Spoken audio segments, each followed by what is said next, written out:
everyone, welcome back to my YouTube channel, mgrahamsews. This video tutorial is for this really cute bag called the Wild Rose Shoulder Bag by Emmaline Bags. This little bag, as it states, is a shoulder bag, but it does have an adjustable strap, so you can wear it as a crossbody bag, which is a nice little extra feature when we make these kind of straps. So let me discuss some of the features of this bag. So first, you'll notice that it has two flaps, because you can see that because I used two different fabrics for that. When you open up this first flap, you'll see that there is a zipper pocket here.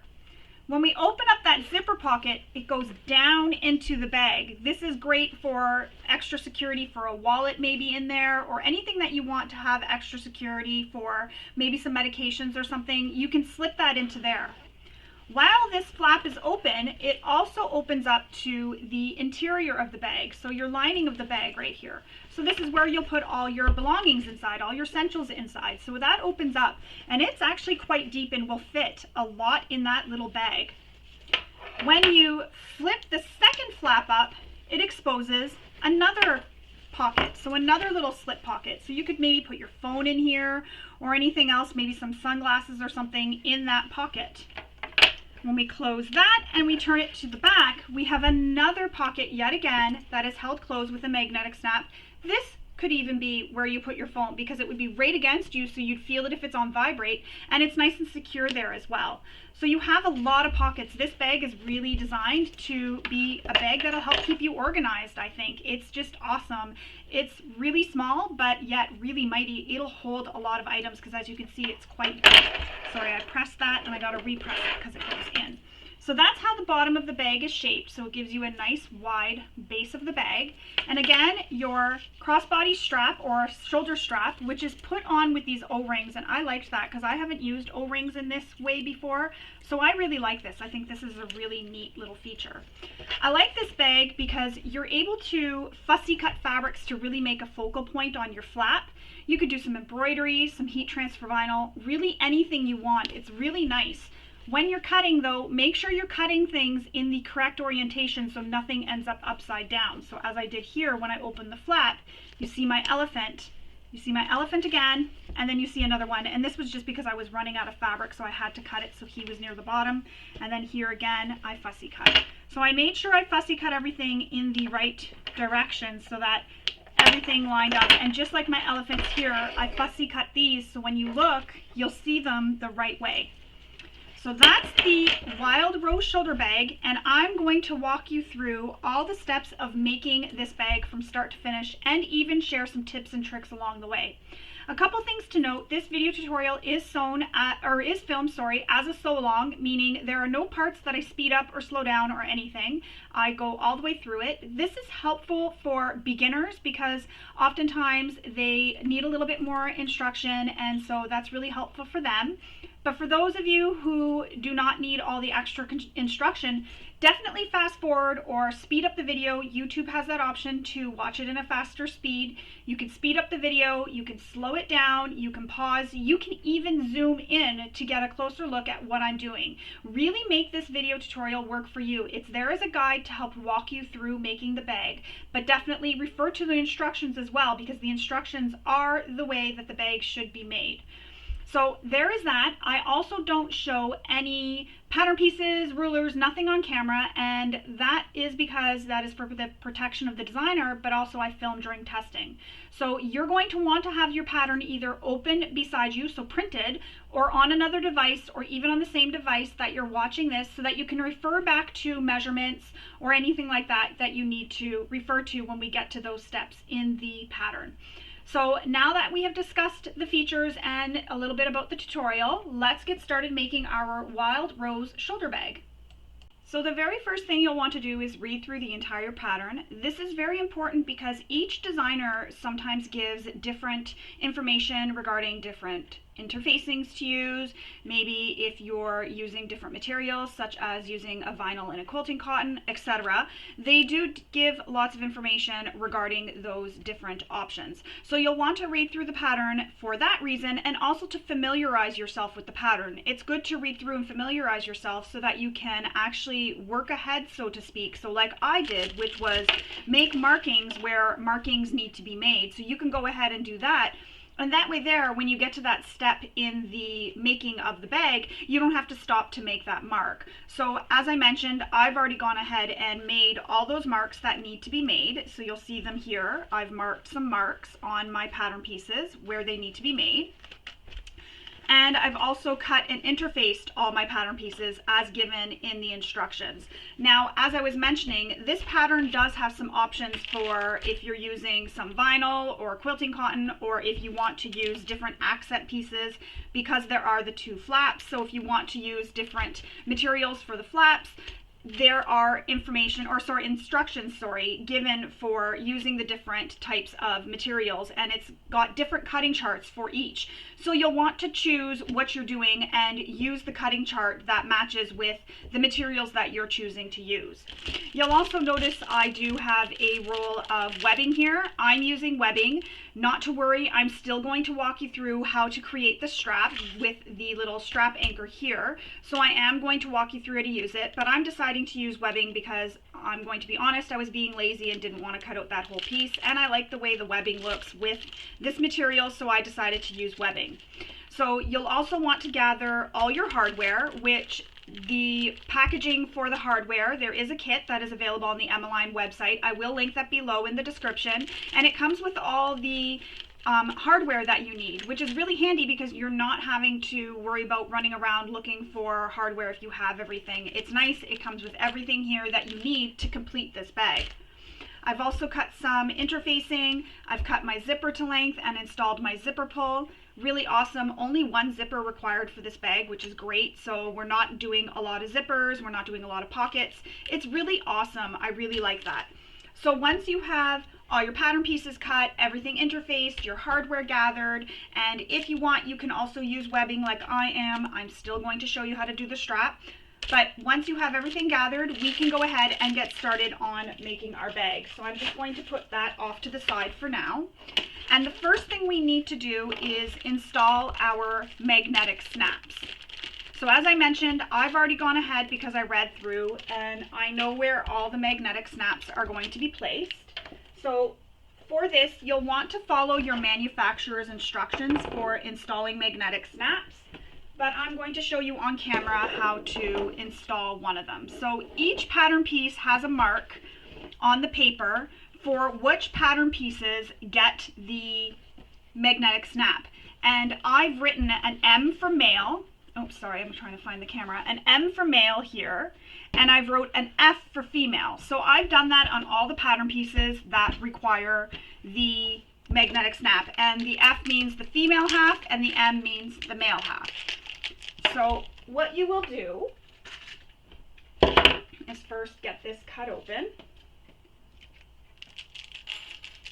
So this is kind of nice to get this out of the way before we actually start making the bag, because then we're not stopping to install these later. So you get this all out of the way now. So my first piece here is piece C that I'm attaching it to, and I've made the mark here for where the magnetic snap is going to go. So I'm going to line up the center of my magnetic snap with that mark I made, and I'm just going to trace the prongs. And then once I have that traced, I will use my seam ripper and I will seam rip that line. Now because I'm using quilting cotton, I'm going to use some fray stop on the marks I cut, or the lines I cut, and that'll just help it stop it from fraying. And this piece gets the female half. And the female half has the indentation that goes in. And then the other thing I need, I just have to find them, is my scrap of interfacing. Now I'm just using some Peltex, but in the instructions it is mentioned to use a piece of fusible fleece. I'm using Peltex right now for this because I have lots of scraps of Peltex Decovel Heavy that I keep for this type of installation of hardware. Just I like how it's stiffer and it gives a little bit more strength behind the interfacing, but you can definitely use the fusible fleece behind it if you choose to. So I've put the prongs through the slit that I made, then I put my interfacing, so my little scrap of interfacing, and then I put the washer over top. And now I'm going to fold my prongs inward so that they hug the material, just like that. Now you can put a piece of interfacing over top of the prongs. I'm going to use a piece of duct tape, find my tape scissors, and I'm going to put it over the prongs. And this just helps, first of all, hold the prongs so that they stay held in place and they won't want to open up over time, but it also helps prevent the prongs from rubbing through the material on the other side. So the material that's going to be against it, it prevents it from rubbing through because it's got the tape over it, and it won't damage your material on the other side. So that's how you do the first prong. So now we're going to install the second prong, and I need it on the other piece C, and here I've marked an M. So that means I need to install the male half of that snap I just installed. And again, we're going to use that dot that I made, line up the center of the magnetic snap with that dot, because the magnetic snap has that little hole in the center. Cut your prongs, the marks that you made. My fray stop. And the male snap is the piece with the little nub that sticks up, in case you're wondering. Stick that through the slits that we made. Then you're going to take your washer again and cut the slits for the interfacing. And if you use fusible fleece, and then you use fusible fleece over top of the magnetic snap, be careful when you're ironing it because you could demagnetize the snap. So just be very careful. Go around the magnetic snap to avoid demagnetizing it. So I've just put on my interfacing. Now I'm attaching or adding the washer, and now I'm folding the prongs inward so that they hug the fabric. My piece of duct tape over the prongs, just like that. And we're going to do that for all of the pieces that require a magnetic snap. And all the pieces that require a magnetic snap, have it written on your pattern pieces. So the pattern pieces is what you'll want to refer to, and you'll want to make sure that you have them all right. So it took me a little bit, it took a little bit of time, not too long, but just to make sure I had all the right pieces with all the right snaps, and I had it all done and marked correctly. So I really made sure, because I didn't want to be cutting holes in the material that didn't require a magnetic snap. So I was being very careful and going through and basically double checking, double checking. I just kept checking to make sure I had the right pieces labeled, because I really didn't want to make a mistake and cut the wrong pieces. So now I'm installing another magnetic snap. So the male half on piece E. And another thing you'll notice is I don't show any rulers or pattern pieces, so that's why I've made all these marks now. So there's no pattern pieces shown, no nothing on camera. So you'll definitely want to have your pattern open and next to you, or your pattern pieces next to you, so that you can grab them easily, so you know where to make these marks. There's not measurements given for these marks for the prong, for the magnetic snap, sorry. It's given by a mark on that pattern piece. So you'll need to have that pattern piece to make these marks anyways. But I don't show any rulers or any cutting mats, nothing.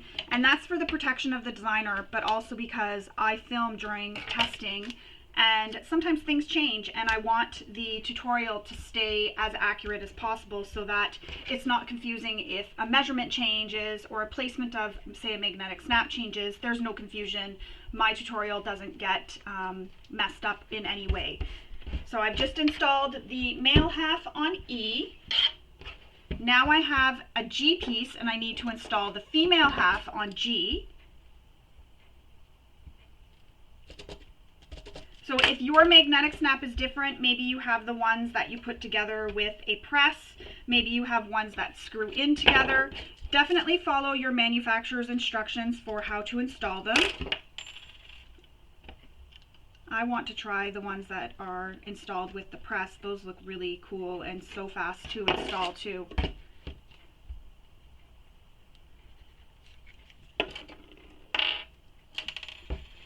So this is going to be a female snap.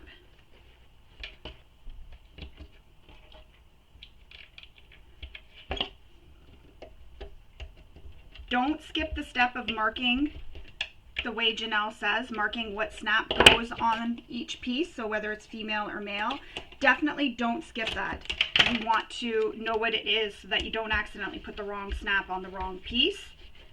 Because when the bag is finished, this will line up with a male piece, and you don't want that to be a male piece there and then you have a male piece on your piece where males, they don't go together. You need the female and the male half.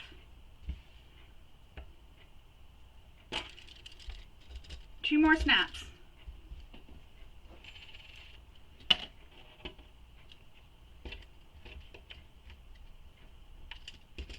If at any time the video seems too long for you, you can definitely fast forward through until we get to the next steps, or you can watch this at a pace that's you can speed up. So you can use YouTube's options and speed up, so watch this in a faster speed, so that you're not having to sit through watching me do all these things. I don't speed up any part of the videos.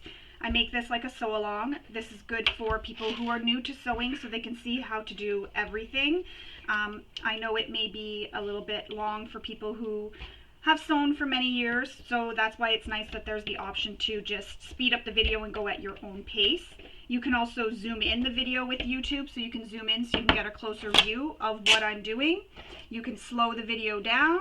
You can do whatever you like. If you just want to watch the video while you're sewing and you don't want the sound, I won't be insulted. Mute it. I won't be insulted. This is just here as a guide to help you construct this bag. And the last piece is a male half, and you'll know you've done it right if your magnetic snaps are finished and there's one left and it's a male.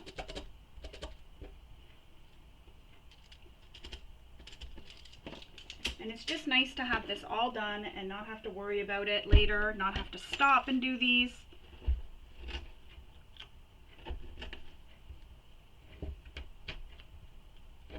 Sometimes we can't do this before we start constructing a bag because you need pieces constructed together before you install them.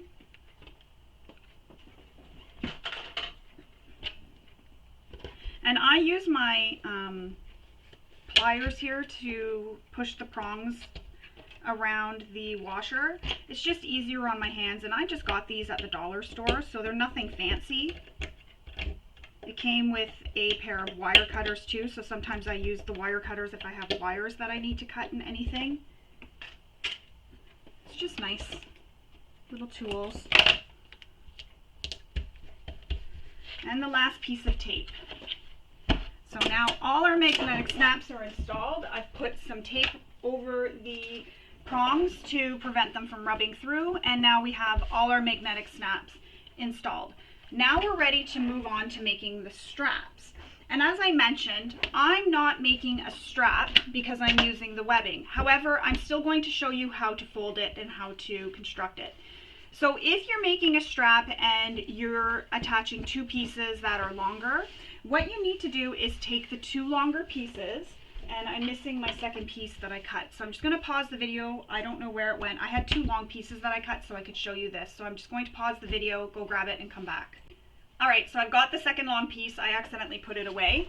So you'll have two pieces that are really long, or one that's longer than the other depending on how you cut it. So what you're going to do is you're going to place these so that they go on a 45 or on the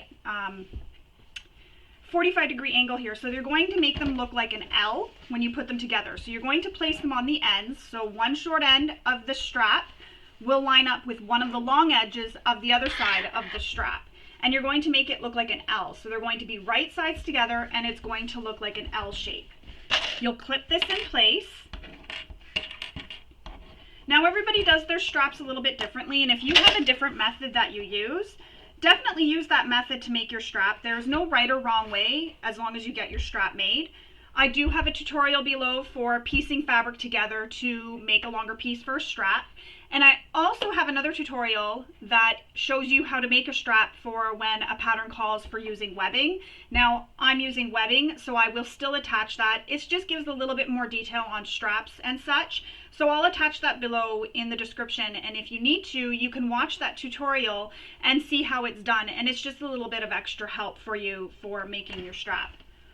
So now that we have them clipped, right sides together, you're going to sew this on an angle. So you're going to stitch across the corner, at the angle. So you're going to start at this top corner here. So near the side that you see when you have it right side up on your table like this, near this edge, the one that's right side up. And you're going to start at this corner and you're going to stitch all the way down to this bottom corner at a 45-degree angle. I said 45-degree angle earlier because I was already thinking ahead. Sorry about that.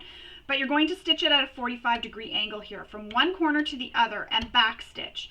Then you'll trim. So once you have that, and I don't want to trim it, so we're going to pretend this is my sewing machine here, and I'm going to stitch from this corner all the way down to this corner, just like that.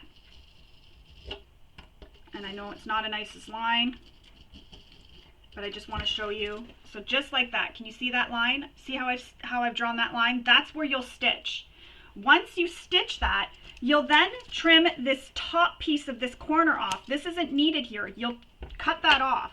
Once that is cut off, you'll then be able to flip this, and it'll look like this.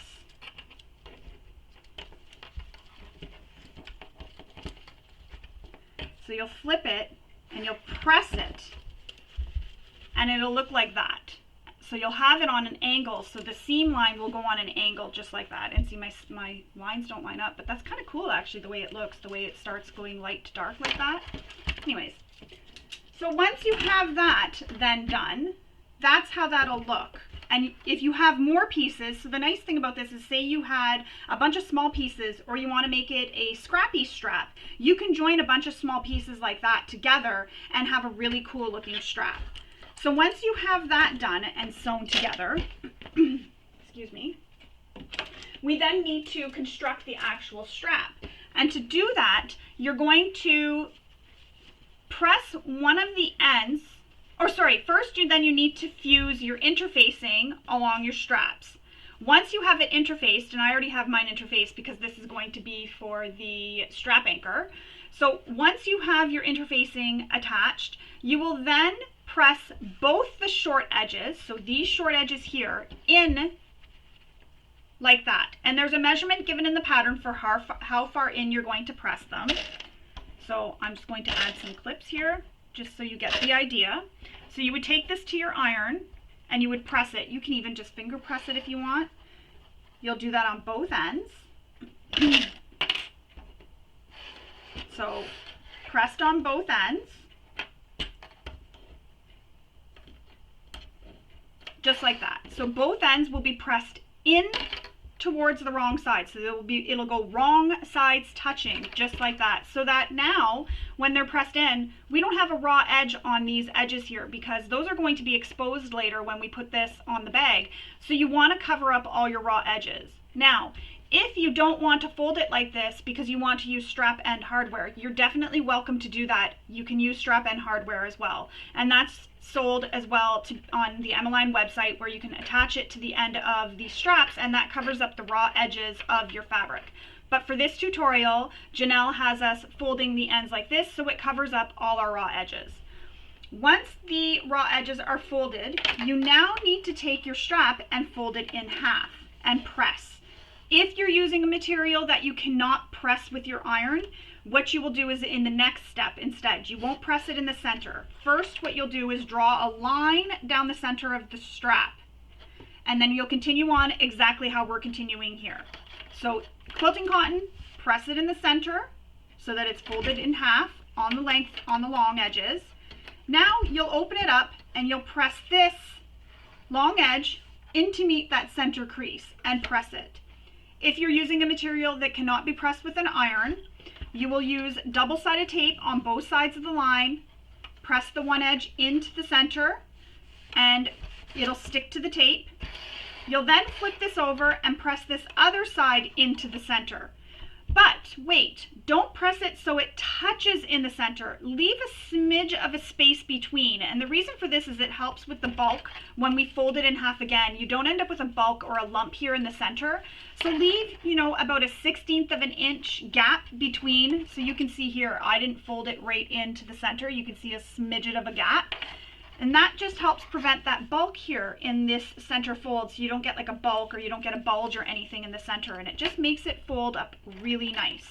So once you have that folded into the centers, so I'm just going to clip my strap here. Once you have it folded, it'll look like this. So we folded it into the center, then we folded the long edges in to meet in the center, oops, and then we fold it again. Your strap will look like what I'm about to show you.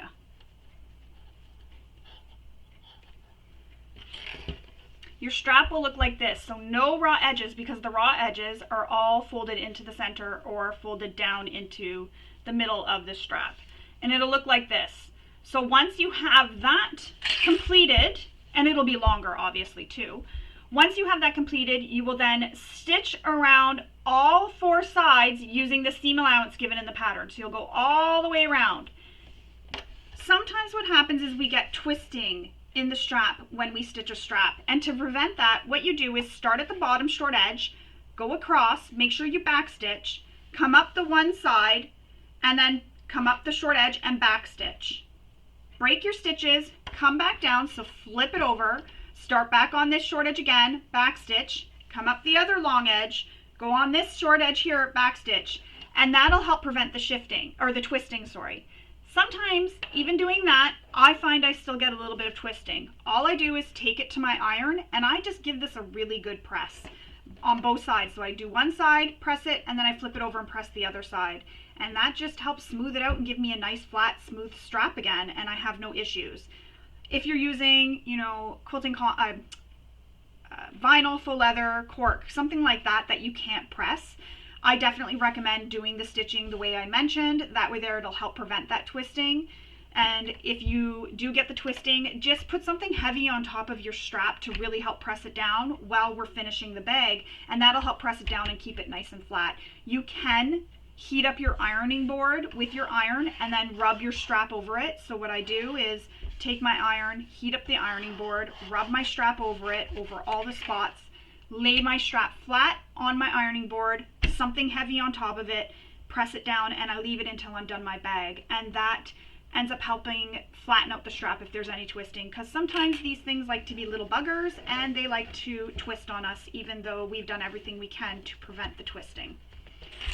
So that's how you make the strap. Like I mentioned, I'm using webbing. You are welcome to use webbing. So I've just got my webbing here. I was just really excited about how it looked with it, so I really wanted to use my webbing.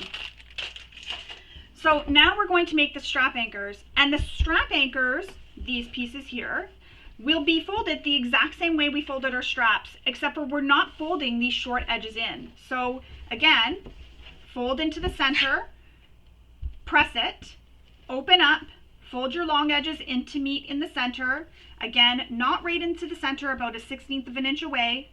Fold again so that those raw edges are gone. And you'll notice here that there's the raw edges on the short end. Again, those are correct. We are not folding those in. Now you will top stitch this. So I'm just going to add some clips. So you're going to top stitch the long edges. You can top stitch the short edges too.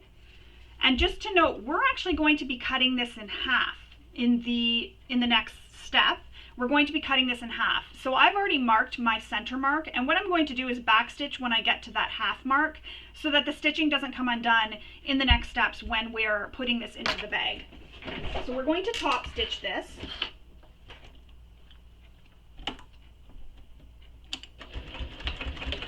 And use your favorite length you like to use for top stitching.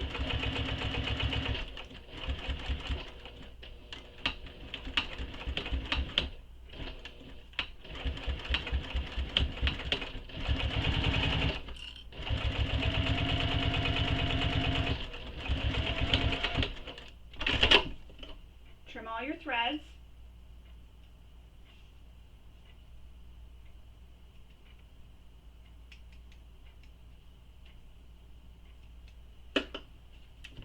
then come back up and stitch the other side. And I can see where I've back stitched on this side, so I'm just going to stop and back stitch where I've stitched on this side.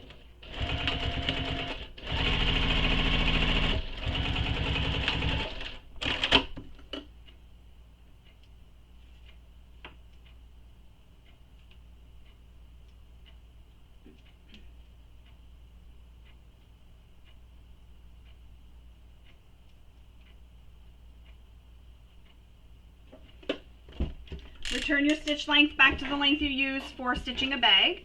So you'll see here I've stitched down both sides. Now I'm going to cut this in half.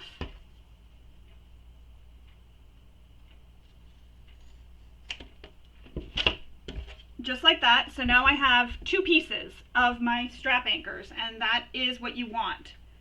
We're going to put those to the side. What I like to do is clip them together just so that I don't lose one or the other, because it happens a lot. Especially if I put this stuff on my table and Buddy jumps up here, she'll see things and she often plays with them.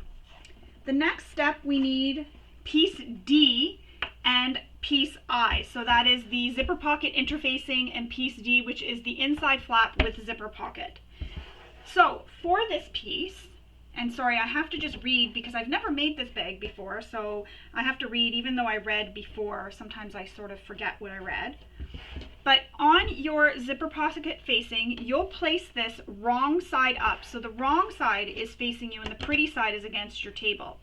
You're going to draw this rectangle, like I drew here, on the wrong side of your facing. So draw the rectangle all the way around the wrong side of the facing. Once you have that rectangle drawn, you're going to then place this so it is wrong sides up, so against the right side of D. So I'm just folding it in half, so I'm folding my zipper facing in half.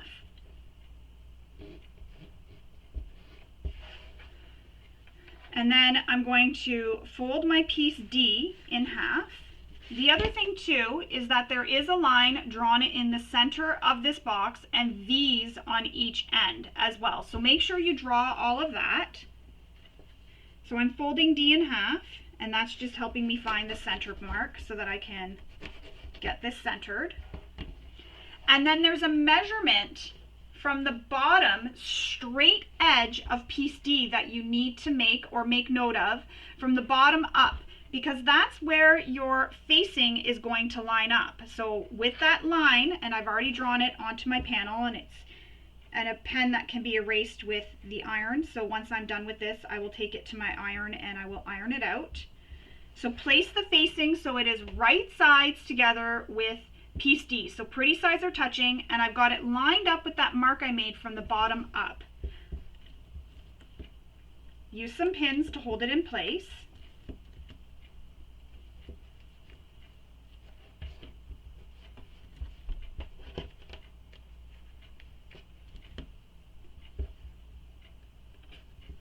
Excuse me, I'm just going to take a drink.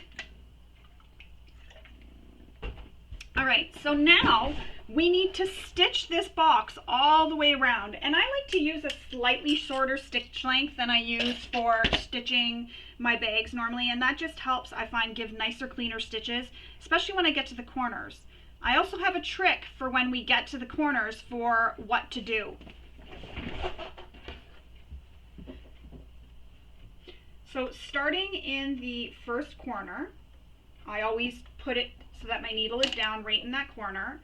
Start stitching, back stitch, and then keep stitching until you reach the other corner.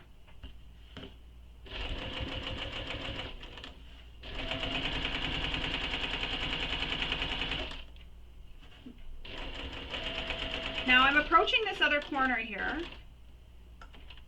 and it may be that I don't get right into the corner, but I did here. So sometimes what you need to do is you need to have your needle up and shift your fabric so that your needle goes right down into where that corner is. And if you have to do that, go ahead and do that. Now, sometimes we get the angled stitches on the corners, and to prevent that, what I do is bring my stitch length to a 0, take one stitch, bring my stitch length back to the length I was using for stitching the pocket opening, and then continue stitching. And I'll do that all the way into the next corner. Stitch length of 0, 1 stitch, back up to my length that I used, and then continue stitching along until I get to the next corner. And all that does is make sure that that stitch gets locked in the corner so that you don't get those angled stitches. So 0, 1 stitch, return my stitch length, and then go back down. And now I'm back stitching here. Trim my threads. And I don't know if you can see that, but you see how the corners are? There's no angled stitches in the corner, so no stitchers go angled on a corner because I did that small stitch, that 1 stitch in each corner to prevent that and lock it in. Now you'll have had that line drawn down the center. You're going to cut following that line. So cut in the center. I always start with my seam ripper, and then I use my scissors. You cut it, and then it almost makes like a V or a Y in each corner here, the way you're cutting the V's in the corner. And be careful not to snip your stitches, but not to worry if you do, because I've done it many times. What you can do, I'll show you as soon as I'm done cutting this.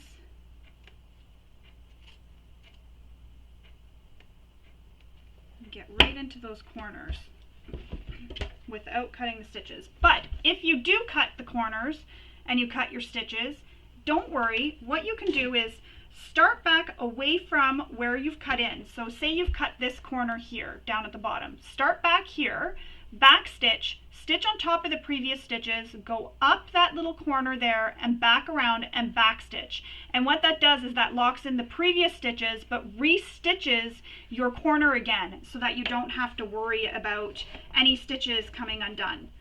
Now what I'm doing is I'm just giving this a little finger press. So folding it up, giving it a finger press,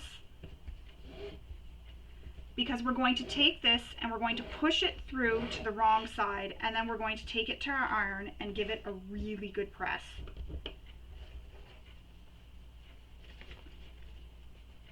And when I do pockets like this, I like to try and use a facing that is either the exact same as my exterior or a color that matches so that you don't see it poking out as much. Or if you want it to be fun, you can use something different, and it almost gives it sort of like a framing look to it, because you notice that other fabric through the other side. It's kind of cool. So I'm giving this a really good press, and then I'm going to take this to my iron and press it with my iron so that it looks like that from the right side. So I'm going to go take this to my iron and give it a really good press, and it'll also remove that mark I made for when I placed my facing, and then I will come back and we will continue on with constructing our bag. So I've given this a really good press, and if you have to, you can use some steam, or you can also use some double-sided tape on the back to help hold the facing down if you can't get it nice and flat. But that's how it should look once you have it. It's actually better when I put it against my table. Once you have it all pressed in place, and it'll have a hole so that you can attach your zipper. So I'm just going to put this to the side for now because we need to move on making that zipper pocket. So you'll need to grab both of the eye pieces and your zipper for this step. So what we're going to do is place one of our pocket pieces right side up, so pretty side up on your table. You'll then take the zipper and place it right side up on top of your pocket piece.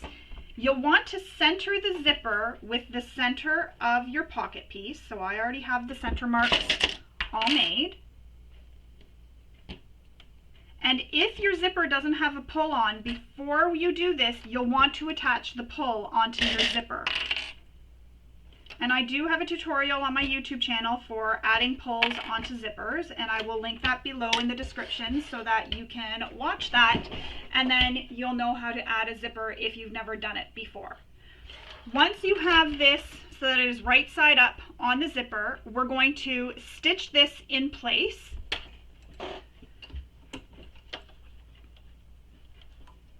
And you'll use the seam allowance that's given in the pattern.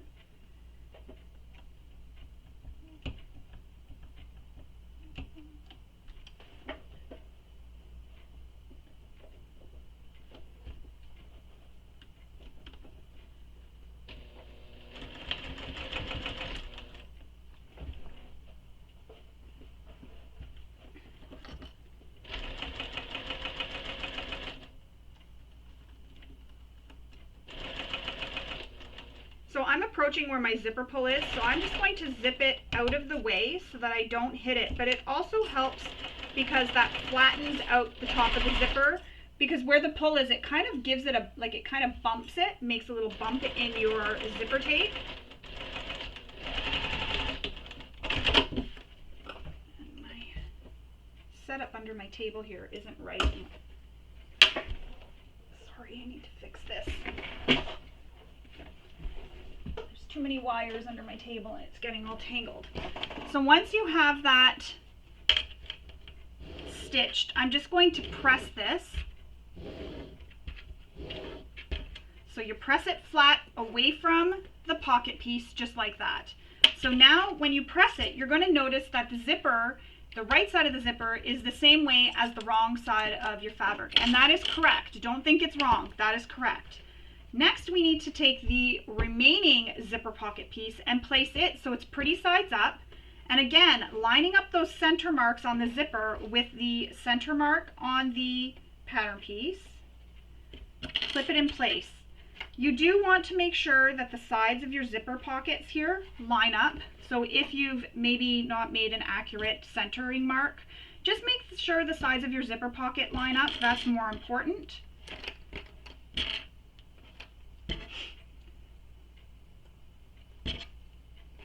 And now we're going to do the same thing. We're going to sew that in place. Again, it's not very comfortable for some reason today.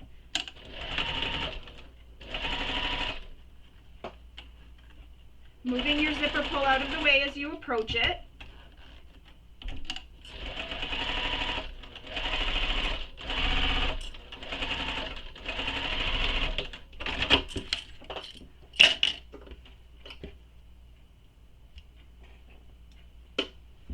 And again, press this one. So you'll press it so that the fabric goes away from the zipper.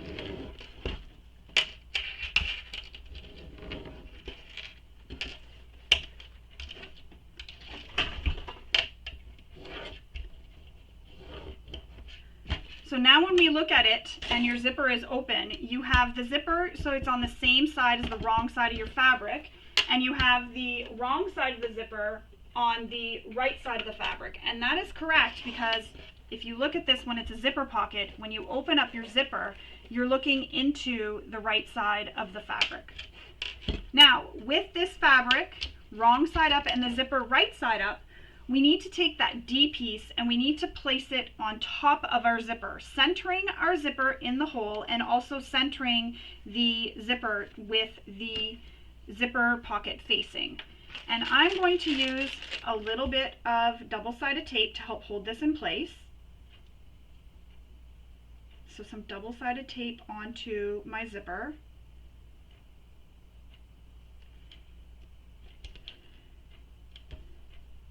And this will just help hold it in place while we sew around the zipper box.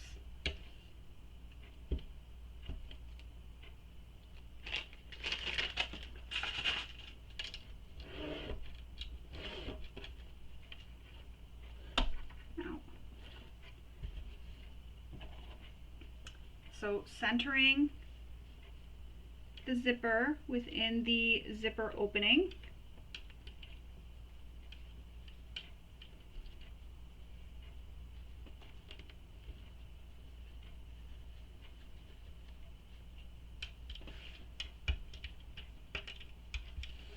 Press it down.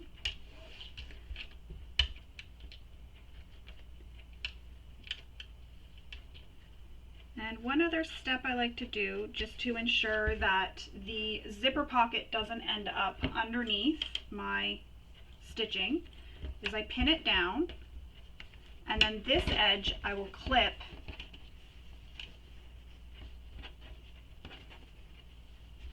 to the top edge of the piece here, just like that, so that it's all clipped out of the way and it won't shift around on me, and I know it won't end up underneath my stitching when I'm stitching this in place. So now we need to stitch all around this entire pocket using the seam allowance given in the pattern. Now, if you're using a material where you don't want to back stitch, what you can do is start with long thread tails. Leave long thread tails, stitch all the way around, no back stitching, come back to where you started, stop in the same hole you started in, leave long thread tails again, cut them, pull the long thread tails to the back, tie it in a knot, and then you have no back stitching. I'm using a really busy print, so back stitching won't bother me.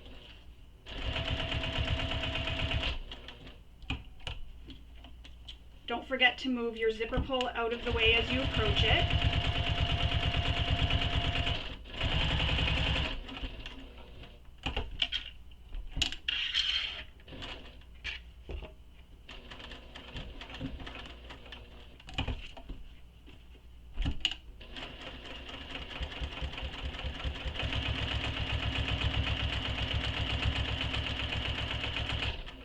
There's my zipper pull again. I always make sure my needle's down when I lift up my presser foot.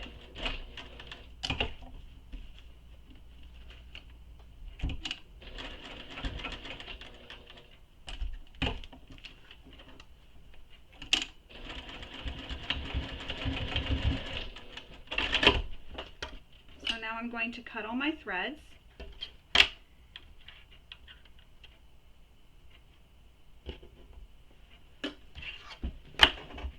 I'll remove my pins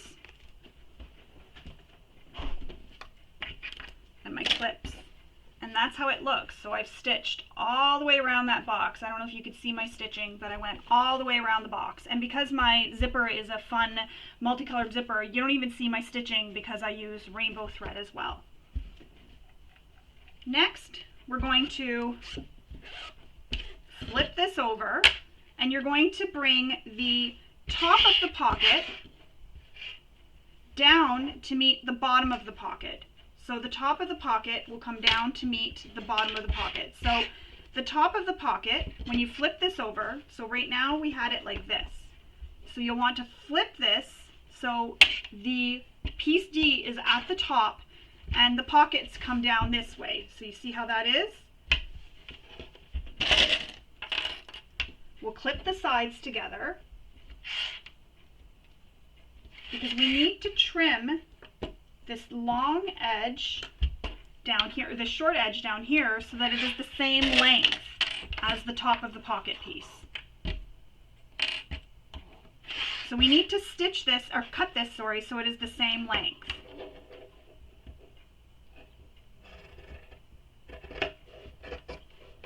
You can use your ruler and rotary cutter for this. I'm just using my scissors. And now we need to fold the bottom of the pockets up and press it. So you need to fold the bottom, both sides, up like that, so that they're both folded, and press them. So I'm going to take this to my iron. I'm going to do that, and I'll come back and we will continue on. So I've gone ahead and pressed those bottom edges. So now you'll see they're both pressed to the wrong side, and that just helps for when we finish the bag, because we birth the bag through here. Those bottom edges are already pressed. Now we need to stitch the side edges of the pocket on both sides using the seam allowance given in the pattern. You're not stitching through this D piece, so you'll move D out of the way and stitch all the way down the pocket. Just make sure piece D is out of the way.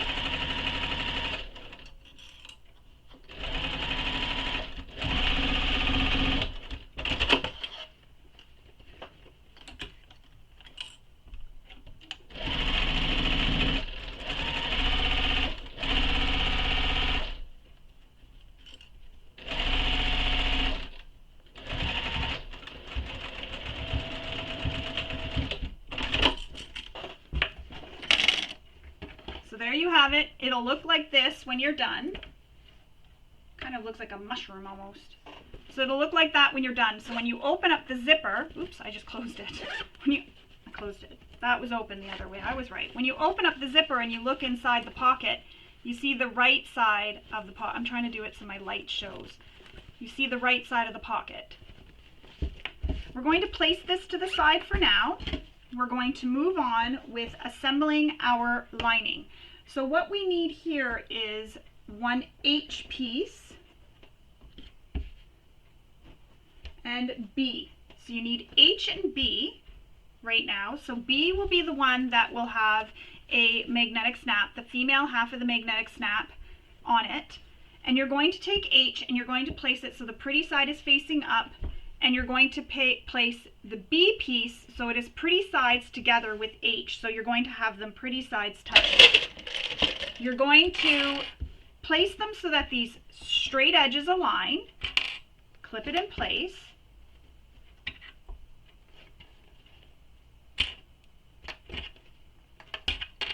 and then we're going to stitch this using the seam allowance given in the pattern.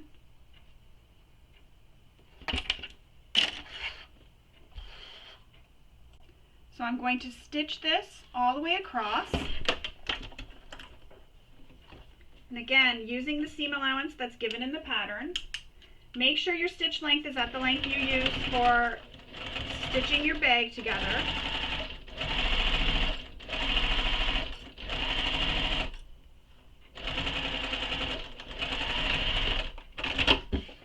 Trim your threads.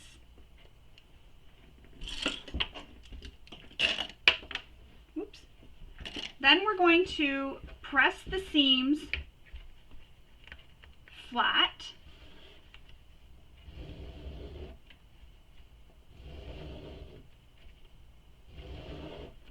And I'm going to wait to take it to my iron. I'm just finger pressing it for now, pressing it open, but I'm going to wait to take it to my iron for the next step, because we're now going to repeat that for the remaining H and for, I'm just trying to see, D. So the piece that we attached the pocket to, that's the one we're using now. And it may feel a bit wonky because your pocket is there, but you're doing the same thing, lining up those straight edges, clipping it in place, and then stitching along that top edge.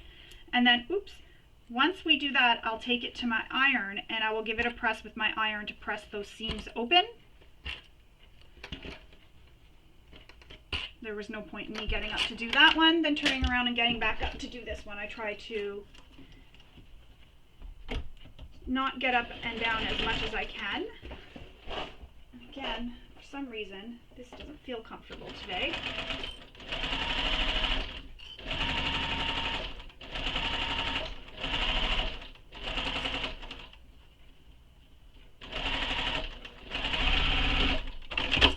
Alright, so now I'm going to take this to my iron and I'm going to give this a really good press. So press the seams open. I'm going to give it a really good press and then come back and we will top stitch those seams. So I'll be right back. Now we need to top stitch these two panels that we just attached together. So H to B and H to D. So we need to top stitch on both sides of that seam. So on this side and on this side. So using your favorite top stitch length,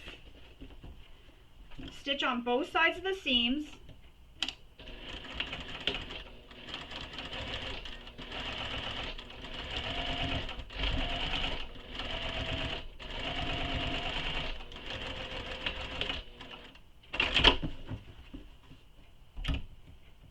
I'll go back after and trim all my threads.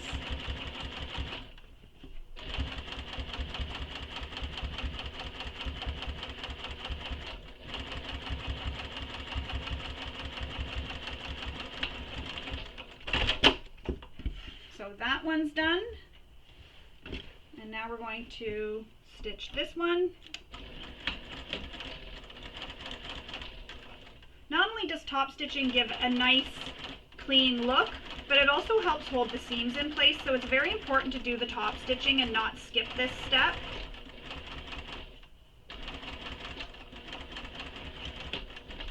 I thought I ran out of thread.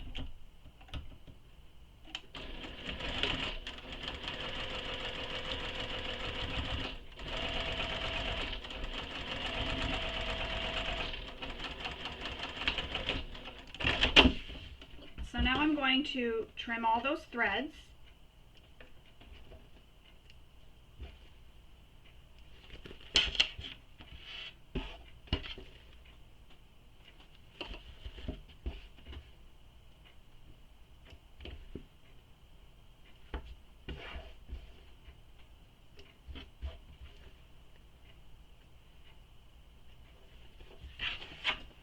And now what Janelle has us do is these corners here, we're going to trim them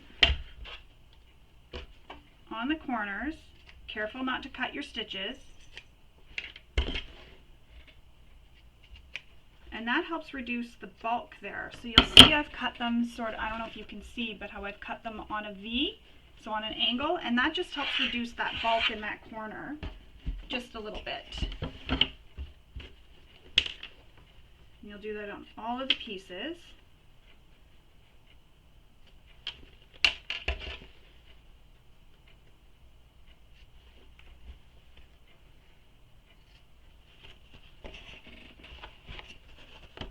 Oops.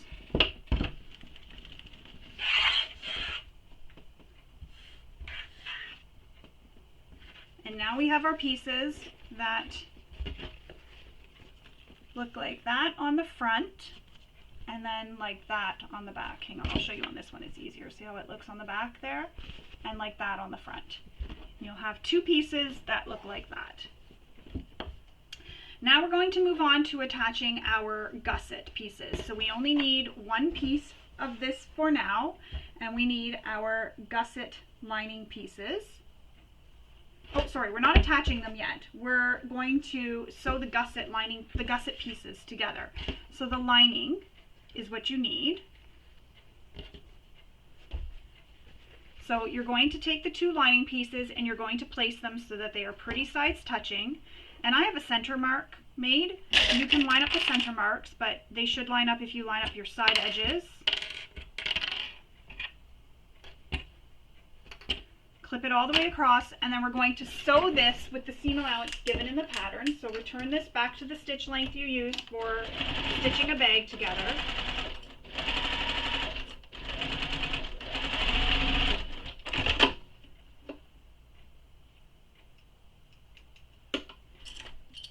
And I'm going to take this to my iron and I'm going to press the seam open really well so that it's nicely pressed.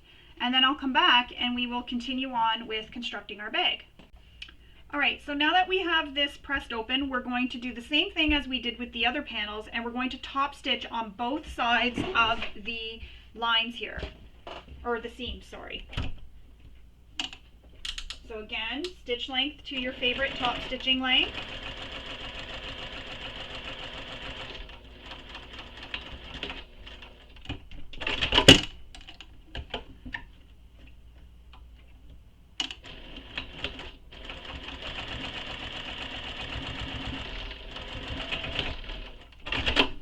Trim any threads.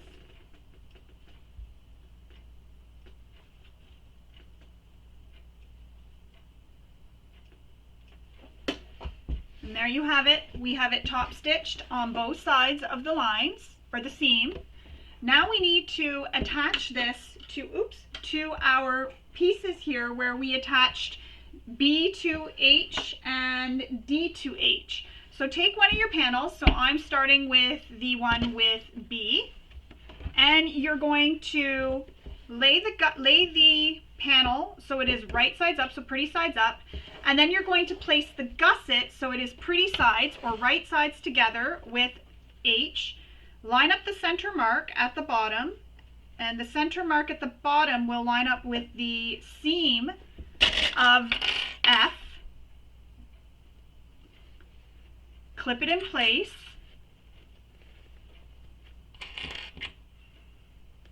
Then you're going to pin the top corner, and you're going to line up, you made little marks here, so the little dot on the back, you're going to line up that dot with the dot that you made on panel F.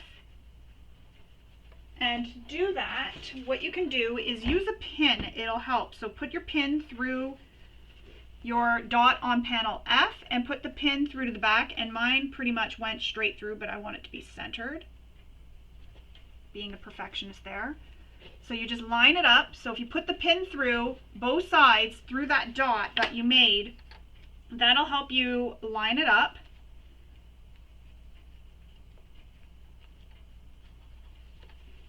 And then just keep that pin there. And what we'll do after is then ease this in the rest of the way around. And another thing is to help this so that you don't end up with any wrinkles or waves or anything, what we'll do is we'll make small clips in the curves, and that'll help ease the fabrics in so that they don't get pleats or anything. And we'll just make them within the seam allowance, and I'll show you what I mean in a moment.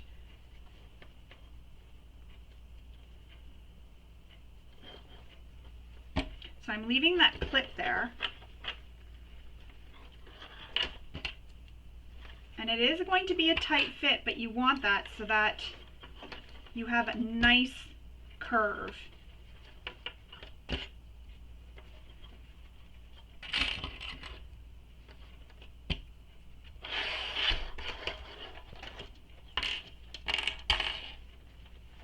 I'm just undoing some of my clips.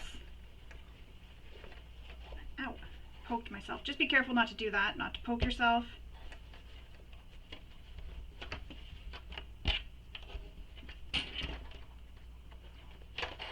Alright, so those curves, as I was mentioning, we need to make snips in the curves, and you're making them within the seam allowance. So all I do is I just make small little snips with my scissors, and what this does is it'll ease the fabric in, because where the snips are, it opens up the fabric as you sew.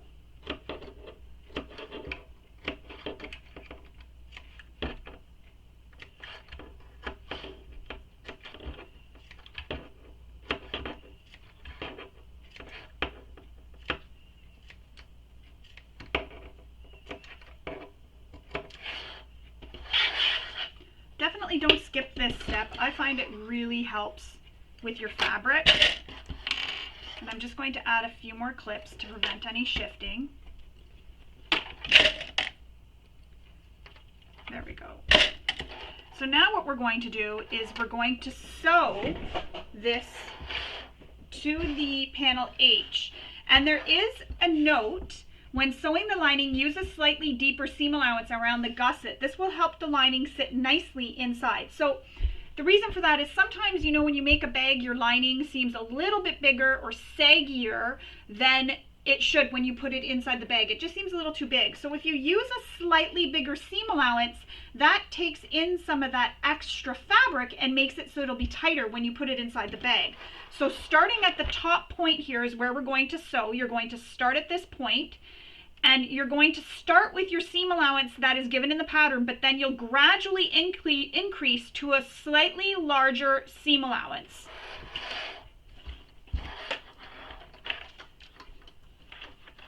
And you're starting again at that dot. So I'm going to start, put my needle down, and I'm going to actually hand crank the first few stitches because I have that pin there.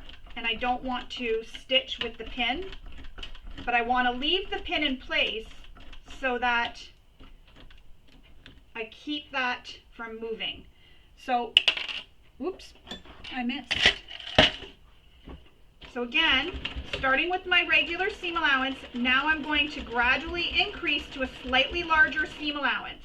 And you just veer over to the slightly larger seam allowance. Now make sure everything is flat underneath as you go along, so that may mean you need to stop a couple times to just carefully adjust. Always make sure your needle is down before you lift up your presser foot.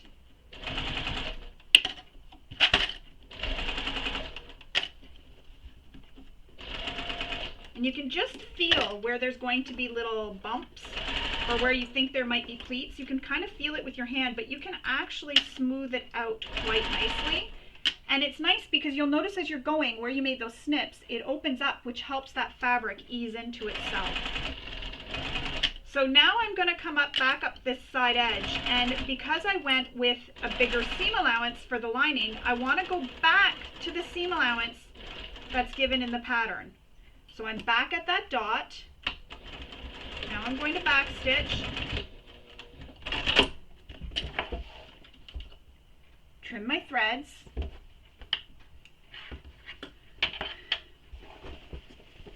turn it right sides out, and check for any pleats or anything. And if you have any pleats or any you know, bubbles or anything that you're not happy with, which I'll turn mine back out so you can see. Mine looks nice. I'm happy with how it looks. The other thing too is it's inside the bag. I'm not always super concerned if I have a couple pleats, I'm not gonna lie, because it's inside the bag, so I'm not always super concerned, but that turned out really nice. And again, that's because we made those snips that opened up for us like a mouth sort of. So now we need to repeat this step to attach it to the other piece that we created with that D. I want to make sure it's the right piece, D and H. So you're going to do the exact same thing we just did to attach it to this panel here. So again, put your pin in where that dot is, and don't go through H. You just want to go through the F on this panel. Find it on the other panel here. Put the pin through. And this may seem like a tedious job, but trust me, it's worth it. Find the center mark on the bottom of the bag, bottom of H. Place a couple clips.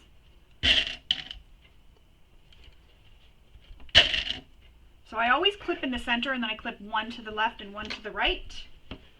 Again, that mark on F, line it up with the mark on H. That'll get that all lined up beautifully for you. Oops. I pulled up the pin too far.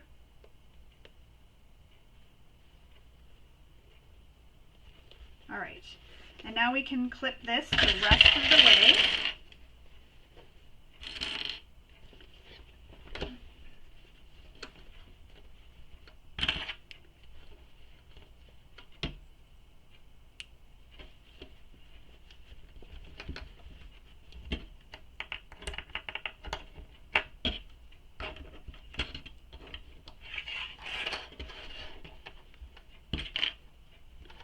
So just clipping it all the way around.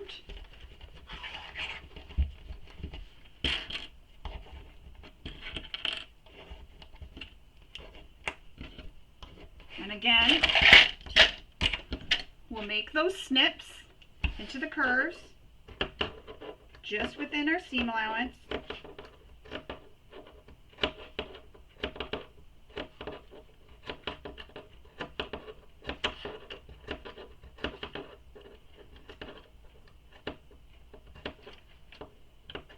Just make sure that you're not clipping the other panel that we've already attached. So H and F, you don't want those to be clipped together, just the one that was not sewn to anything. So the side of F that wasn't sewn to H yet, and then the remaining H that's attached to whatever panel you haven't attached. So for me, that was panel D. Again, we're going to sew around that curve, doing the same thing, gradually increasing to a larger stitch length.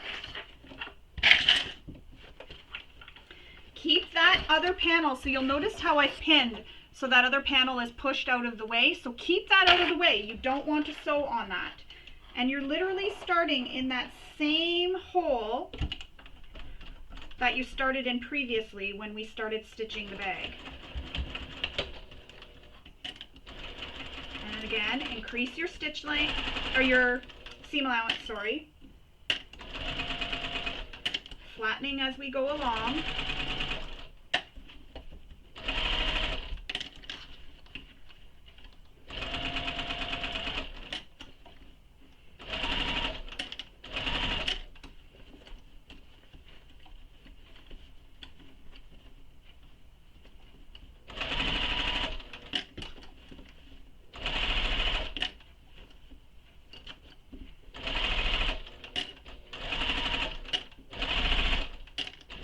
And again, I'm coming back up to the side here, and I want my seam allowance to be the seam allowance given in the pattern, so I'm veering back down to that seam allowance. So what happens when we come up to the top, if you can see, it creates a little triangle or a little V here, and that's where the stitches on both sides meet. So can you see that? That's what you want. You don't want to stitch any further. You just want to stitch up to there. And then when we open this up, you have an inside of your bag at this moment.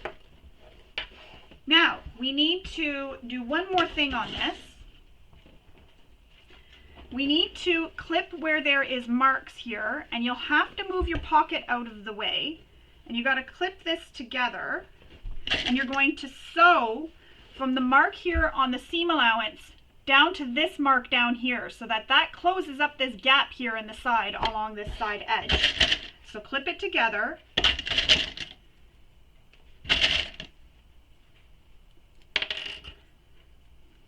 You don't need to make any snips if you don't want. But make sure you line up the two seams here where the H meets either B or D. Make sure you clip those together. Make sure that seam allowance lines up. So going from this dot to the top where the seam allowance is, you're going to sew. So follow the shape of the bag to sew that. And the triangle fabric here that is not sewn in the gusset, right here, pull it out of the way so it's not in the seam allowance. So you'll take this, see this top of the triangle of the F, pull that out of the way so it doesn't get into where you're sewing. You don't want to sew that. So just pull it down out of the way.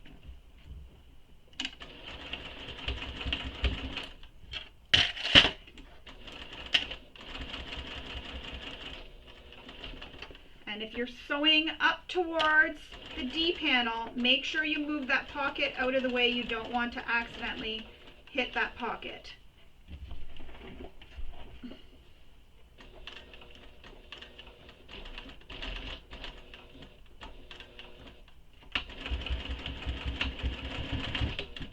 And just take your time and go really slow. Trust me, it is worth it.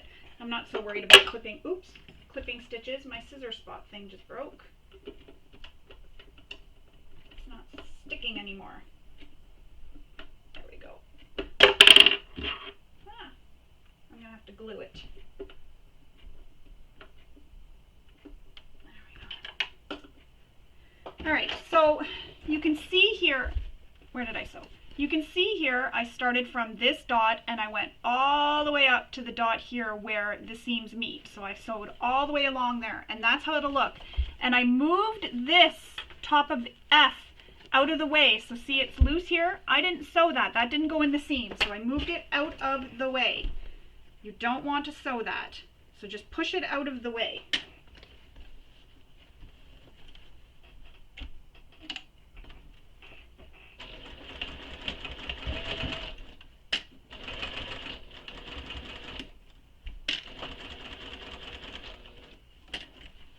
And I'm moving my pocket out of the way because I don't want to sew it.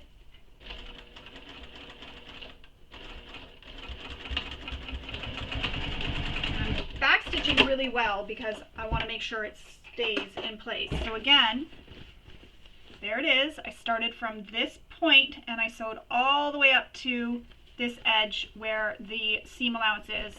And I made sure, this is already snapping together. I made sure I moved the pocket out of the way so I didn't stitch over my pocket. It keeps clipping together.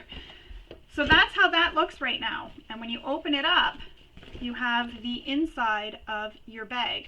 So we can turn this right sides out again and make sure there's no puckers if you want. Make sure there's no big gap here where you sewed. You just want to check and see how there's that V here, how it goes in like a triangle. Wait, I don't know if you can see it. I'm trying to show you with the light. See how it goes in a triangle? That's how you want it to look. That's what's giving the shape of the bag. And it all looks good. So we're going to place this to the side for now. Just want to make sure. Oh, we got to trim the seam allowances. Trim the seam allowances where the gusset has been stitched down to. So we're going to trim these seam allowances here. And I'm using pinking shears.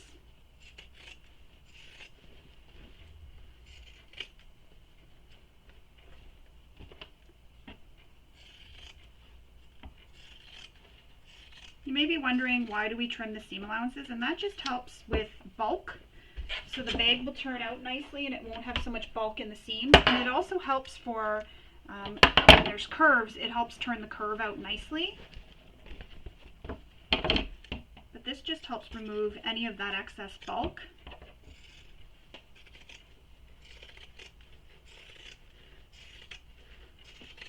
So it's not a step I recommend skipping.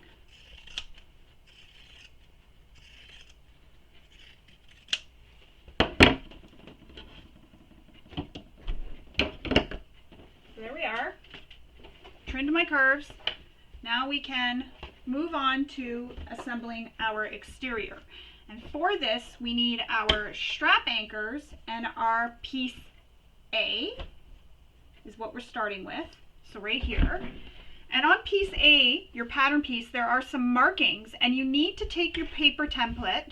So I've already gone ahead and made my markings. I'm not sure if you can see them. They're right here. So you'll take your pattern piece, lay it on top, and make the markings for where the strap anchors will go.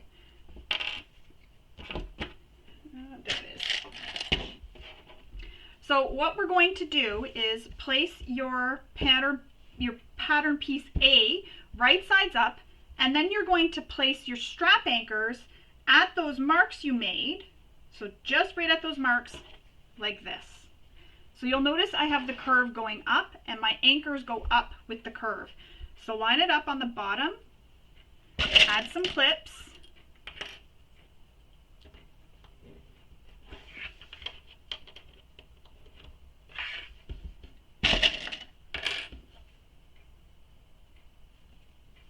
and I'm going to actually choose to have, you know how we folded that and there's like a seam on this side that was open? I'm going to choose to have that going towards the outside of the bag.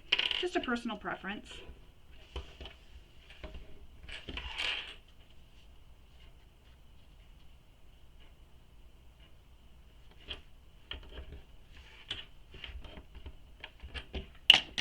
And now we're going to stitch these in place, or baste these in place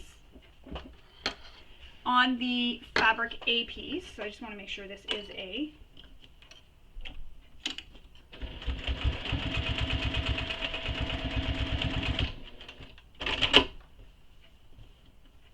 So you're basting it within the seam allowance.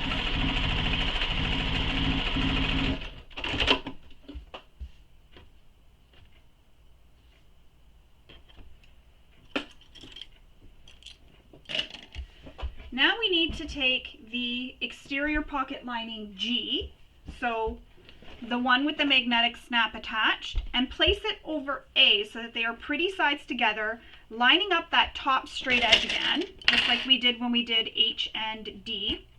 So straight edge aligned, clip it in place. Oops.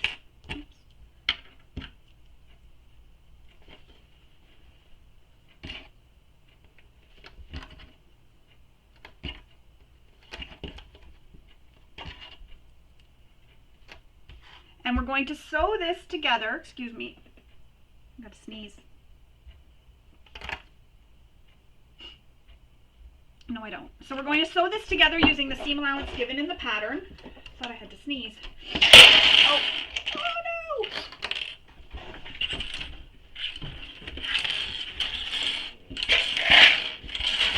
Sorry about that. One of them fell on the floor. I'll get it later.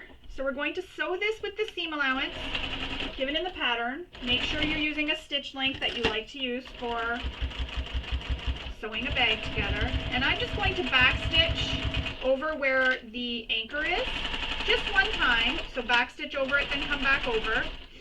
And that way there, that just reinforces that area.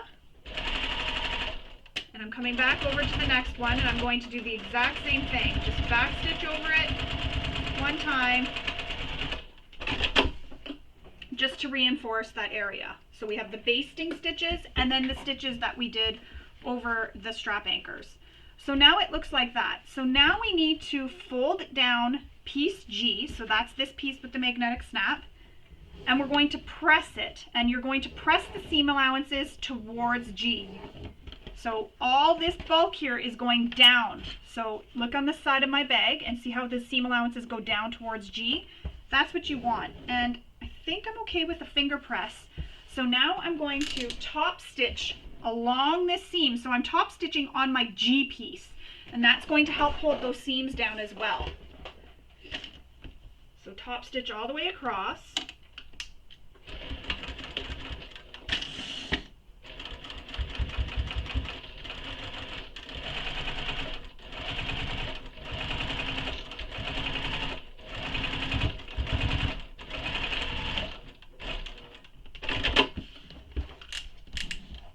Just put my stitch length back to the length I used for stitching my bags. Trimming all my threads, so I don't want those peekaboos later. And that's how this looks right now. So it kind of looks like it's got like these hands right here. So that's how this looks. Now we're going to flip this so it is wrong sides up, just like that. So you got your A at the top and your G at the bottom. We're going to take E, and we're going to place it so that it is wrong sides together with A. So this is right sides up. We need our O-rings.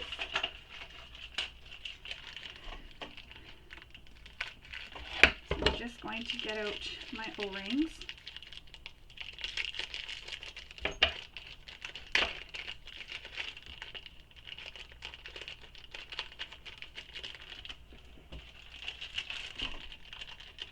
Seal closed, there we go.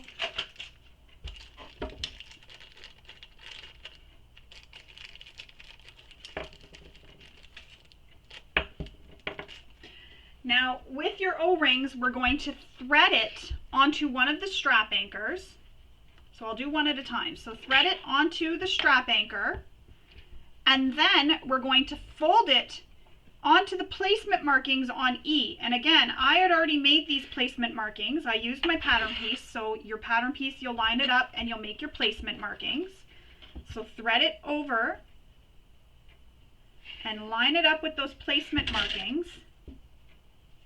And this bottom edge here of my strap anchor, I line it up with the bottom edge of the E piece. So one edge hangs off more than the other. So one corner is lined up and one hangs off. I'll show you what I mean in a moment. So see here, see how this corner here of the strap anchor lines up with this edge, and then this side sticks up, off. That's what I do. Oh, now I got it. What did I do? Hang on. Twisted myself here. Okay, so we have one side, and now we need to do that on the other side. So take your strap anchor, slide an O-ring onto it, just like that, and then match up the marks on your E piece with your strap anchor. So it's going to feel a little bit wonky because you have this panel already attached here. So it will feel a wee bit wonky, and it'll feel like you're doing this totally wrong, but it is right. See, when you close it up and you look at it from this side, so see it on my table, and you have the O-ring sticking up off the edge, and your E on this side and your A on that side. And I did fussy cut all my panels so that you would see the elephant in the correct direction. Now we're going to place this, or sew these just like we did before. We're going to baste these in place.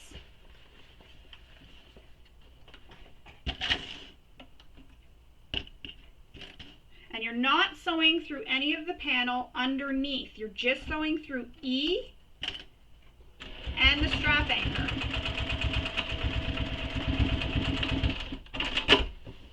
So make sure that A panel is out of the way when you're sewing these.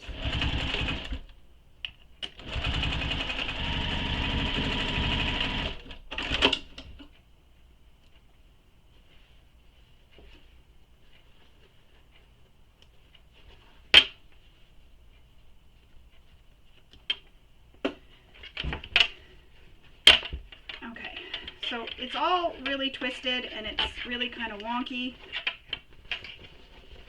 And somehow I got that all turned around the wrong way. But that's how it looks right now. So I've attached them to the E piece. And they've come around and down. So what you've done is you've brought them around and down to the other side. Now we need to take the other piece, so piece G, and place it along the bottom straight edge. So flip this around because that's how I work. And I'm going to line up the straight edge on G with the straight edge on, what piece is this again? E, right? E. So you're placing those straight edges together, right sides together, and you're not pinning any A or E in here. Just G and E are being clipped together. So make sure that's the only two panels you have clipped together here. And then we're going to sew this and then top stitch just as we did with the A and G piece previously. And again, it's going to feel all twisted and it's going to want to pull because you have this attached to A and G as well. So just keep straightening it out as you go, as you're sewing, and moving that E and G piece out of the way. And I'm just going to do that. I'm going to fold, see how I pushed in G so it's that way, and this is now loose like this. So it's not in my way anymore, I just pushed it in. And now we're going to sew this together using the seam allowance given in the pattern. And I'm going to do the same thing when I get over those strap anchors there. I'm going to back stitch once over them just for some added security.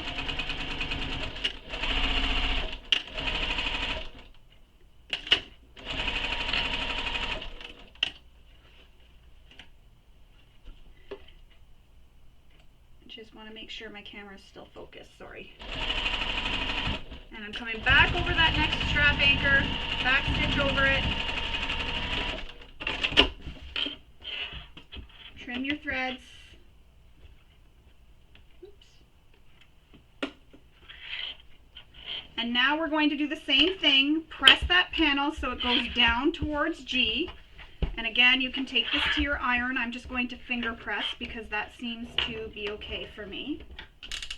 Using your favorite stitch length for top stitching, we're going to top stitch this all the way across. Make sure there's nothing else underneath but that seam here, and that's it. No other A or G or anything in the way. So just hold it with your hands to keep it out of the way.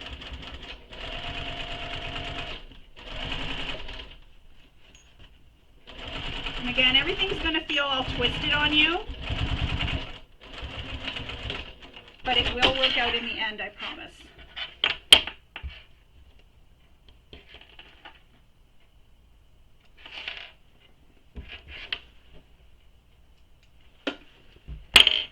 All right, next step, I need to see what we're doing.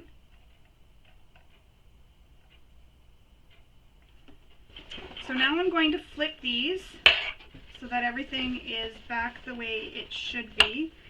And because I really twisted them around,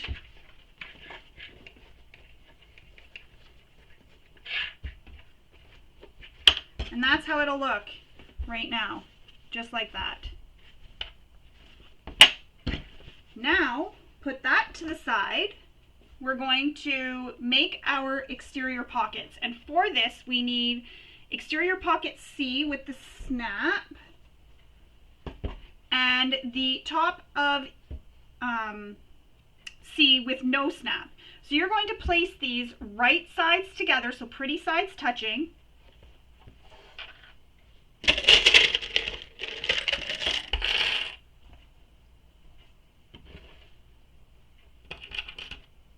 Line up that top edge, the top straight edge.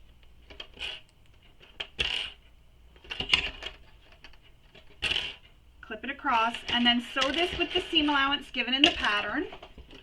Make sure you switch back to your stitch length you like to use for stitching a bag. Oh, there it goes again. It's gonna drive me nuts.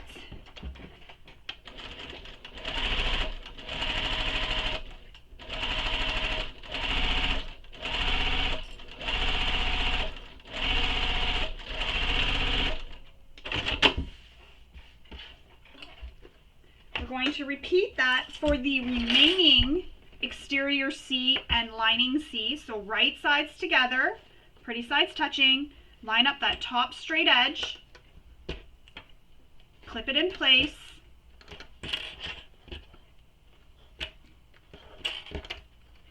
And then again, sew this with the seam allowance given in the pattern.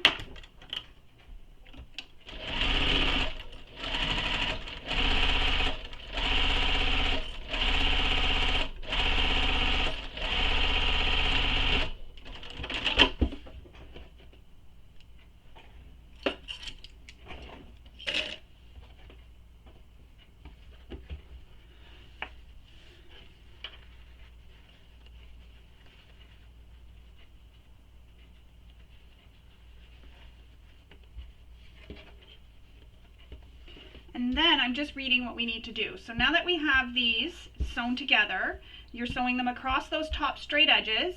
You're then going to trim the seam allowances.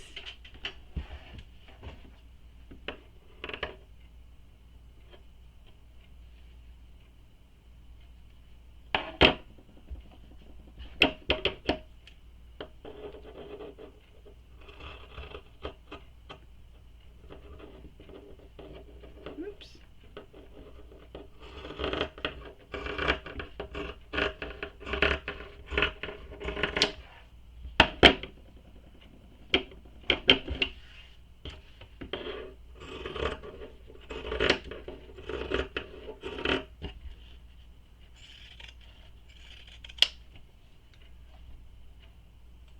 So now we need to turn these so they are wrong sides out, or wrong sides together. You're going to press the seams flat. So I'm going to take this to my iron. We're going to press this seam flat here, and then we'll come back and we will top stitch. So I'm going to go do that, take this to my iron and do that, and we will come back and we will finish up. So I've gone ahead and pressed those top edges, and what I do when I press my top edge is I like to press that seam allowance open, then flip this to the wrong, so they are wrong sides together, then press it. And I just find that helps give me a nicer crease at the top here. Next, what I'm going to do is I'm just going to pin these curves together. And the reason for this is to make sure that nothing shifts on me, because now we need to top stitch that top edge and we need to baste the curved sides, or these curved edges, together. So I'm just going to add some clips just to help hold everything in place.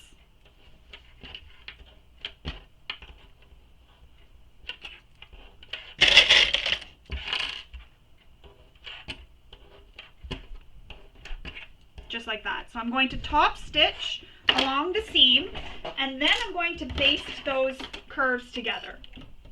So using your favorite stitch length for top stitching, top stitch all the way across.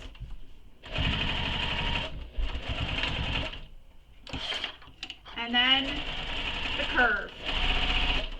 We're just basting the curve together, so you can use a longer stitch length for this.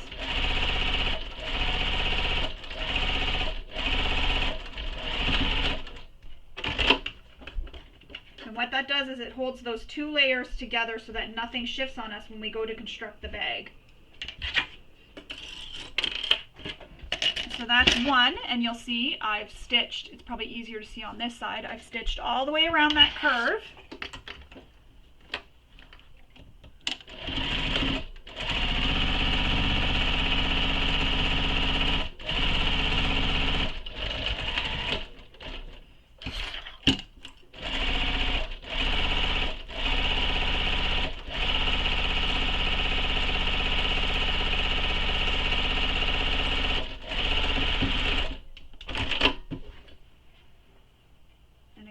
Trim all your threads,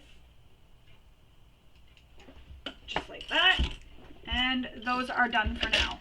Now, if you're worried about shifting happening while you're sewing that curve, what you can do is do your top stitching, back stitch, then start down here, back stitch, come up around this side of the curve, back stitch at the top, then come back down and stitch all the way around this, and that'll make sure nothing shifts on you if you're worried about any shifting.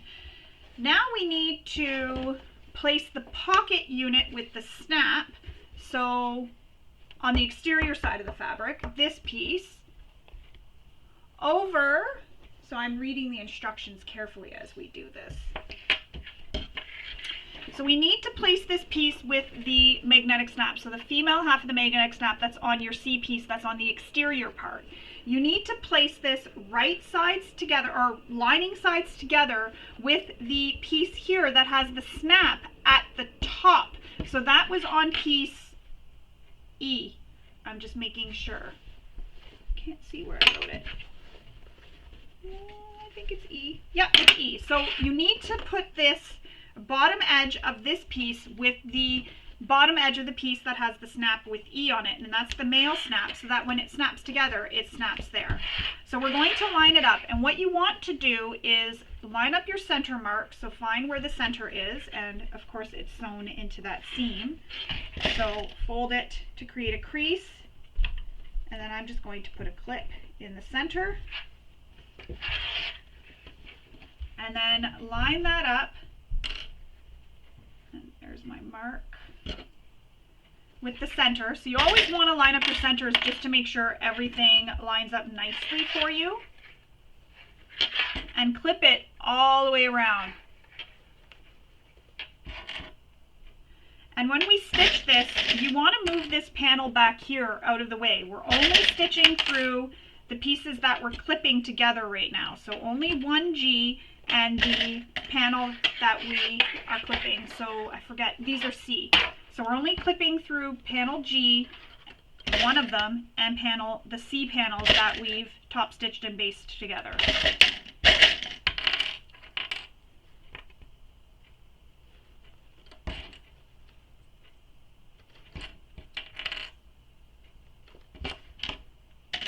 Now we're going to baste stitch this all the way around that curve. And you can do the same thing I mentioned before. Start in the center, so I'm going to do that here. And I'm leaving my stitch length at a longer stitch length because we're just base stitching.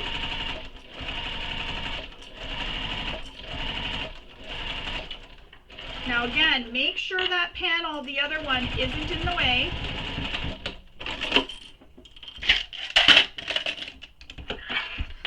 And then I'm going to have to do this on the wrong side, and that's okay. It's just a basting stitch.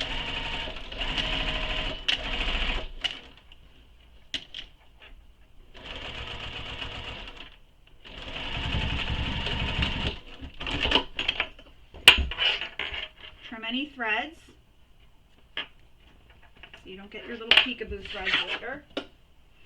And so now you have that attached to one of the G's, and that creates that little slit pocket in the front with the snap that'll come down. So you'll imagine that this will come down like this after. That won't be the one that'll be on top, it'll be the other one. You'll see. Now we need to flip this unit over, and we need to take that other pocket here, so this pocket C's that are attached, and we need to do that same thing.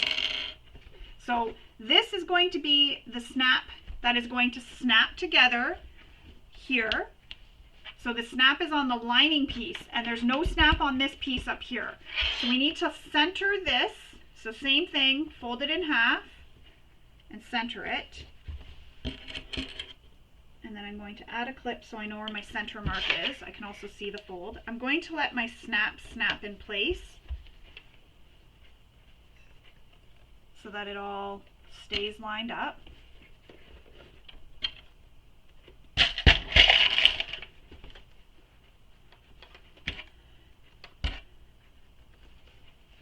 And again, keeping that other panel out of the way, you don't want to sew through anything. You're just sewing through one layer of G and the two C panels that we're clipping together right now. And you can already see the bag starting to take shape. Now, hang on, something is not right here. Something is a little off.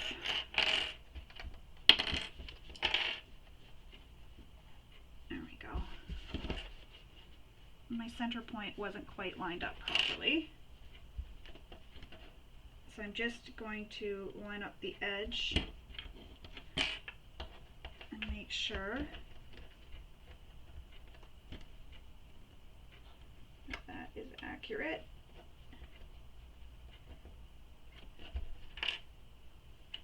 There we go. For some reason, my center point it does line up. I don't know why it didn't line up. I guess I didn't clip it very well. All right, back to reclipping this. If you have to make an adjustment like I just did, go ahead and make that adjustment to make sure that it all clips together nicely. Ow.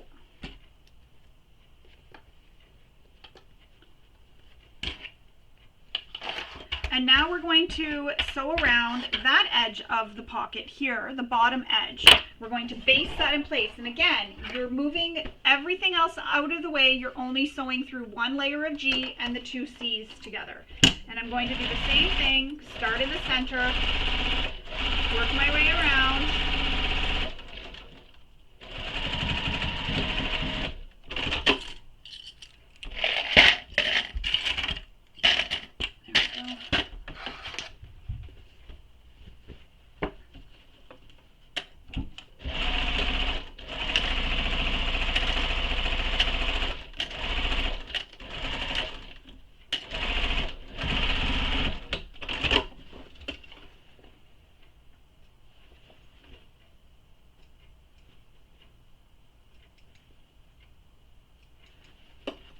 All right, so now we have a piece that looks like this. So you have G's with C's attached, and then you have these loose pieces here. So there's 4 pieces right now. So if we lay it out like this, you'll see 4 pieces. This one created a slip pocket, and this one created a slip pocket. So slip pocket with a snap in the front, and a slip pocket with a snap inside. Now we need to attach our gusset. So move that out of the way for now. We're going to grab the remaining F pieces for the gusset. You're going to do the same thing we did with the lining. Flip them together so these straight edges meet at the bottom here. And then sew this with the seam allowance given in the pattern. Don't forget to return your stitch length back to the length you used for stitching a bag together. Oops.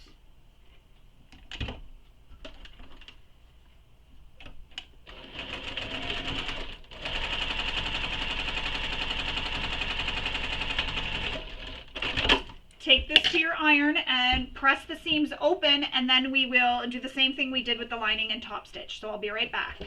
All right, so now we're going to top stitch on either side of the seams, just like we did with the lining piece.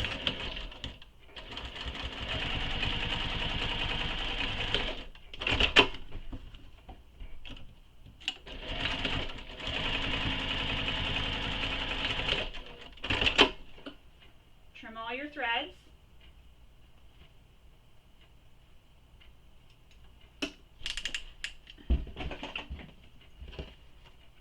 And now we need to take this and place it so it is right sides together with our pieces here that we just attached our pockets to. So you're going to take the seam of the gusset here, so gusset F, and you're going to match the center mark. So match your center marks up. And again with the dots, so you'll need to use your pin again.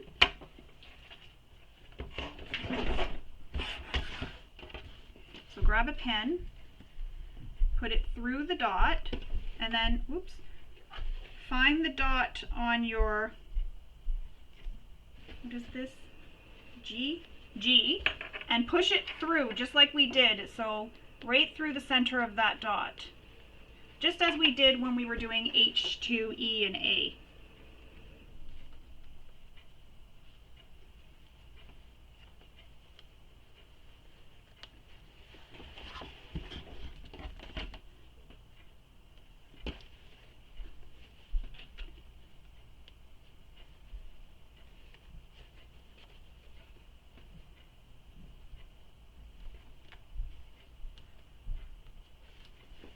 And then, using your clips, clip it all the way around.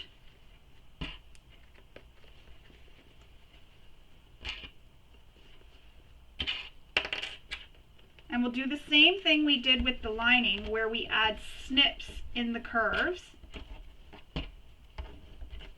And that'll help open everything up.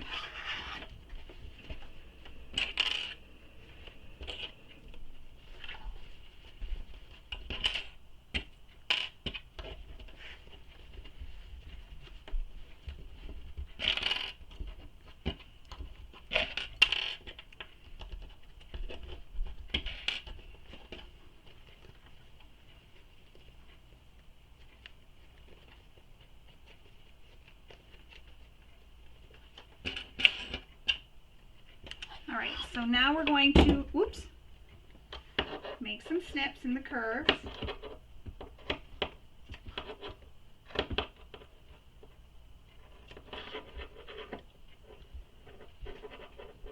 Same thing we did with the lining. I'm doing the exact same thing.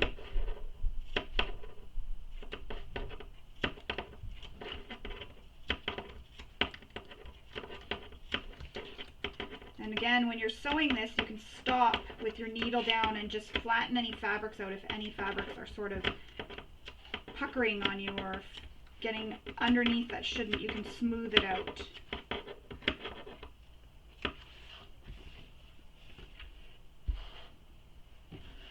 So again, make sure nothing else is in the way. You just want that one side we've clipped it to.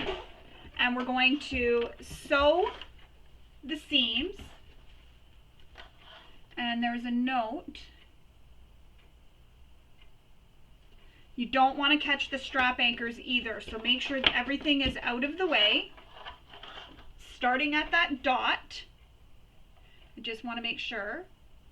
Yeah, starting at the dot again. So that same thing we did with the lining. And this one you will sew with the seam allowance given in the pattern. Again, make sure you're at a stitch length that you use for stitching your seams together. And just flatten the bag as you go.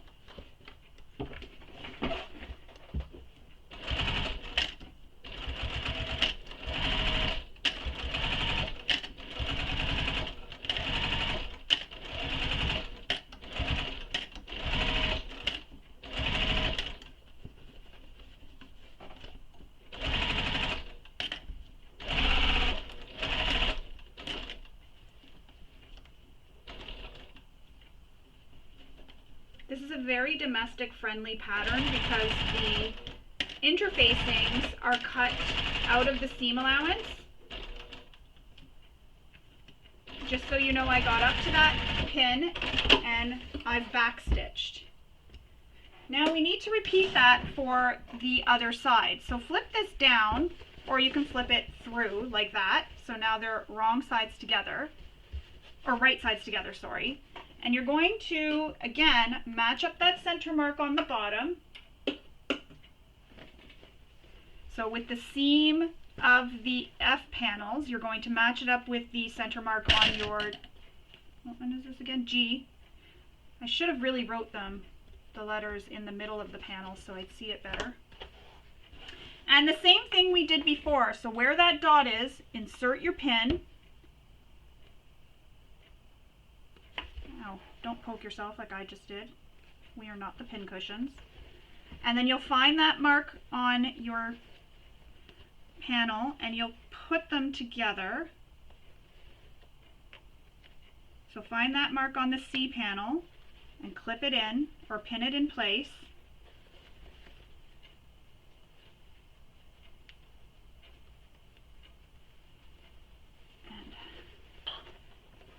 Kind of hard to push the pin, but I poked myself and that's okay. Keep poking myself. Push the pin through the hole or through the dot and then pin it together.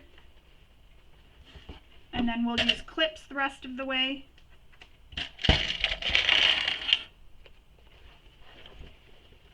Flattening everything out, smoothing everything out as we go.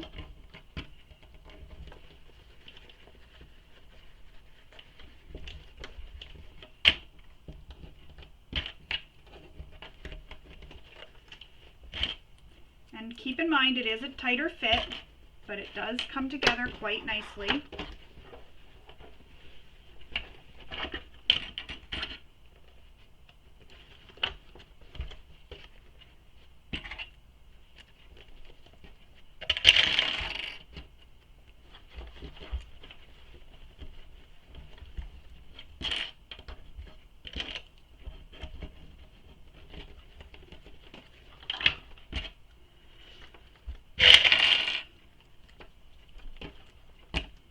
And now we are going to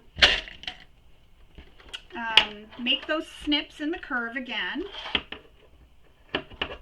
within the seam allowance. That'll help us open up those seams. How did that happen? One of the clips is right on top of the other pretty much.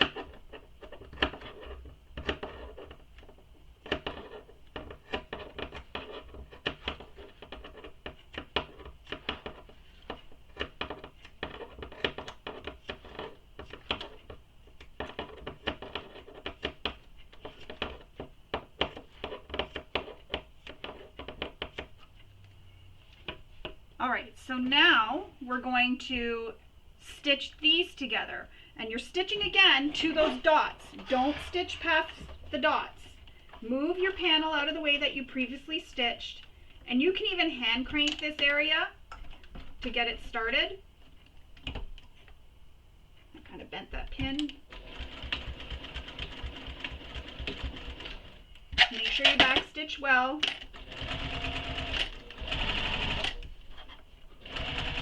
And again, if you need to stop to shift your fabrics, always make sure your needle is down before you lift up that presser foot.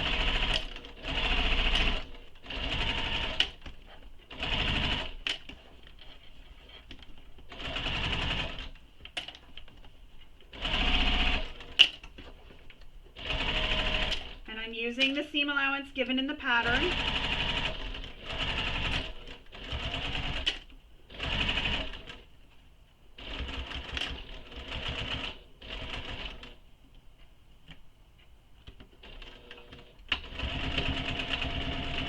Remember, it comes up to a point. It makes like a triangle or a V when you stitch up to that mark. So that's how it looks when you stitch up to that mark. Comes up to that point or that V.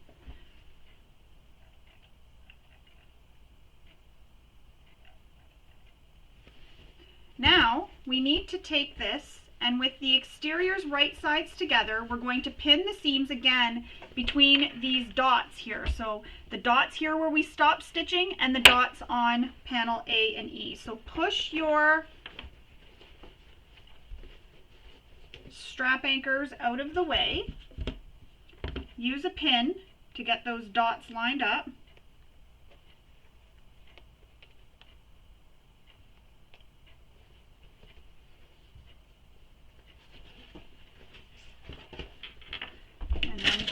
The rest of the way, and we'll do the same thing we did with the lining. We'll move that point of F out of the seam so we don't stitch over that, and I'm going to place a clip just after where my pin is, and you can see here I'm pushing the strap anchor down in between the layers so it's not in my way because I don't want to stitch that. Oh, this pin is kind of wonky now. So is that one.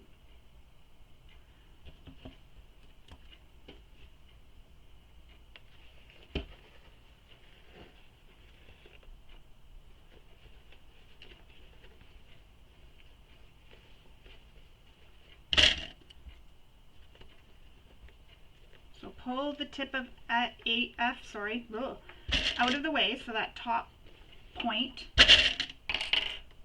out of the way.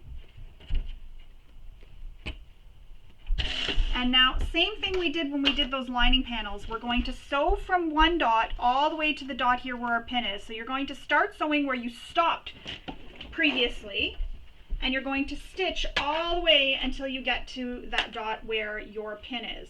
So again, move the top point of F out of the way, and don't forget to backstitch really well. And don't go past those points.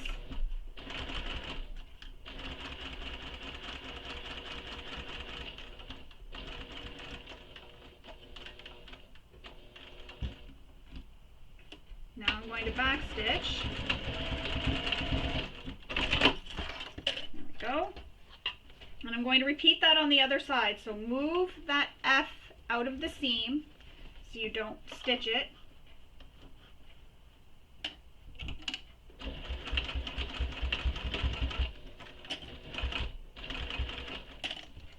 Make sure everything stays flat too as you're doing this. And follow the curves. You want to keep the shape of the bag.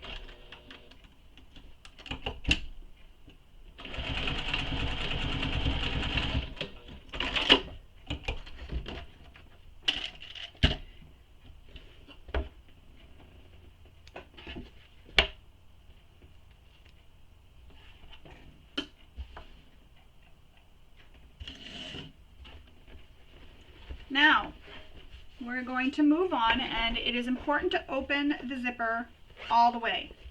So make sure your zipper is all the way so that you can reach through. And I'm going to check before we continue to make sure that I'm happy with how my stitching looks. And I will also trim down my seam allowance just a little bit.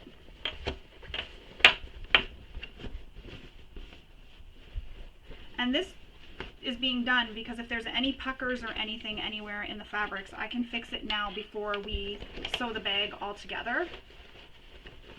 And I'm going to trim that seam allowance down just a wee little bit. So I'm just trimming it, again reducing the bulk. It helps push it out nicely.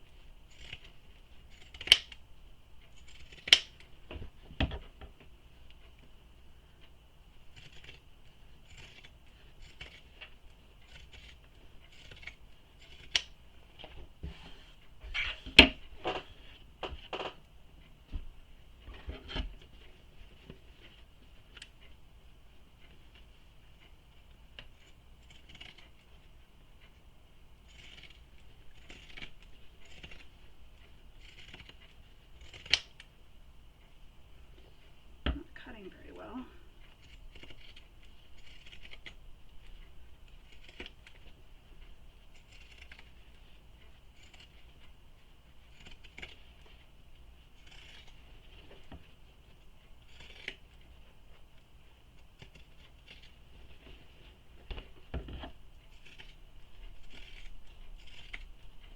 All right, so now that we've got that all trimmed down, you want to keep the exterior right sides out, and you want the wrong sides out, sorry, and you want the lining to be right sides out.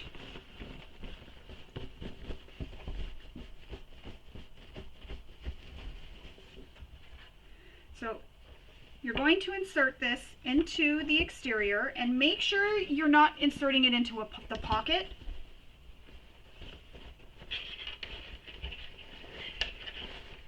And it says, in order to have the zipper pocket at the back of the lining side of flap A, when you place the lining inside, the zipper pocket should be situated towards pattern piece A. A is the exterior flap with no magnetic snap.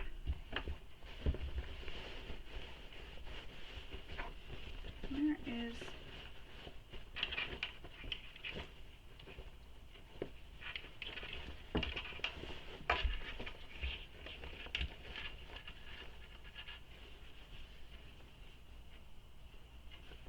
just trying to see. So my A is here, and the zipper pocket is right against that one.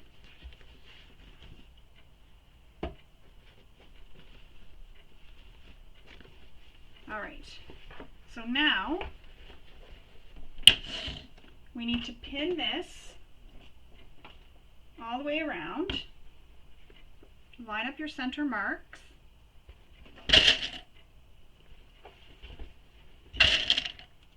And clip it all the way around.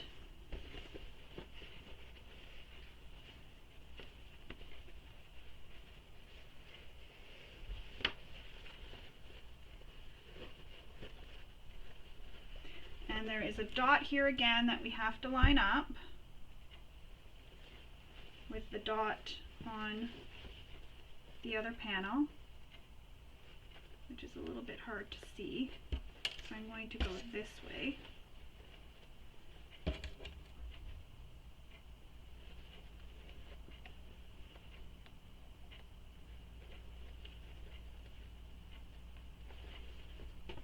There we go. So line up those dots again using a pin the same way I had shown you how to use that pin with those dots in the previous steps.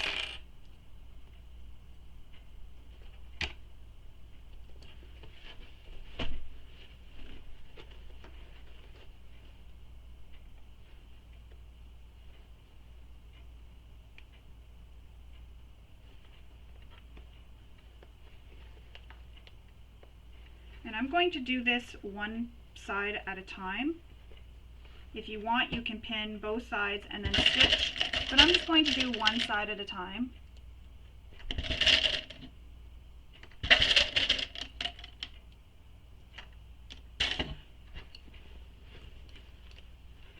So we have to start at this dot and then work our way around. So move everything out of the way. It's going to feel a little bit fiddly.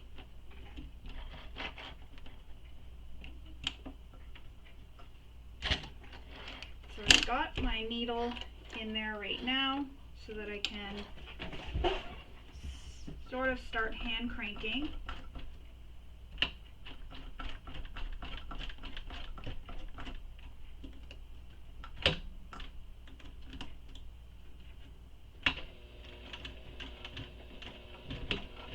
You don't want to go past that point. Make sure your zipper from the pocket is out of the way. And sew all the way around the curve.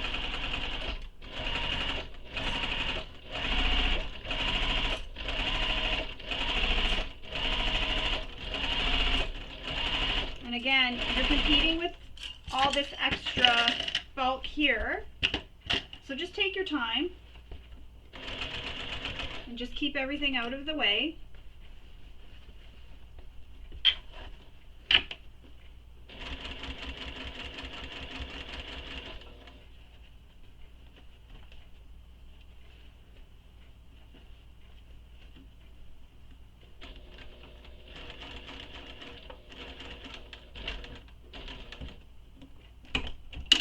And I'm at that pin.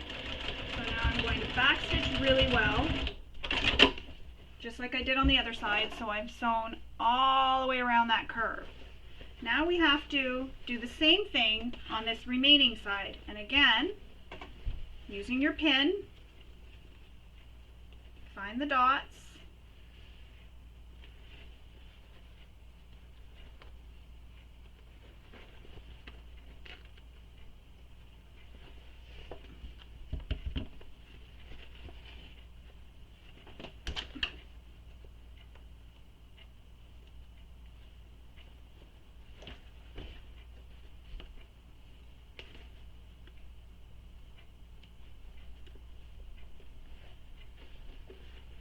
And then pin the centers, and then clip all the way around. And then we're going to sew this the same way we sewed the other side.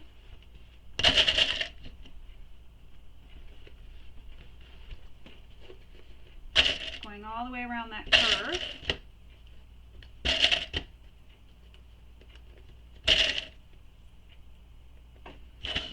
So move everything else out of the way. Again, it's going to feel a little bit fiddly on you because you do have a lot of layers and bulk going on here. But don't let that discourage you. What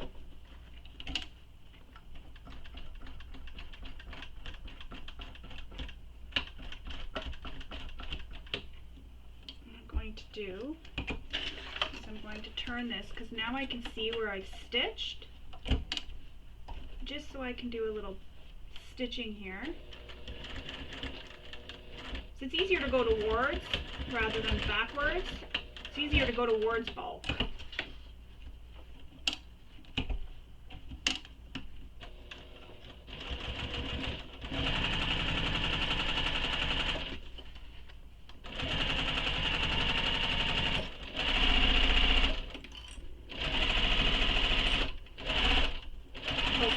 In the hand there.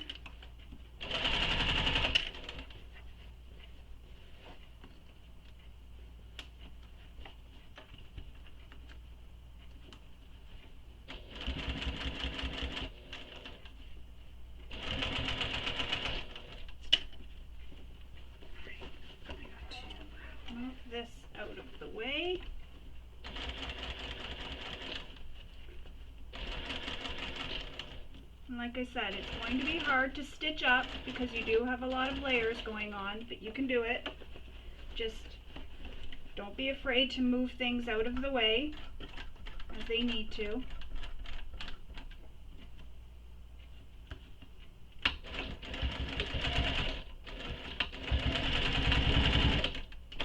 Done. So I've stitched all the way around both sides, going all the way to these marks that we made here. And you can check and see if the stitching stops where stops and starts where the other stitching when we sewed the the gusset to the exterior lines up. So now we need to, hang on.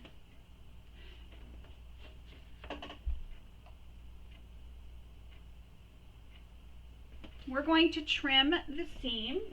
Sorry, I was just making sure that I was telling you the right steps in this curve.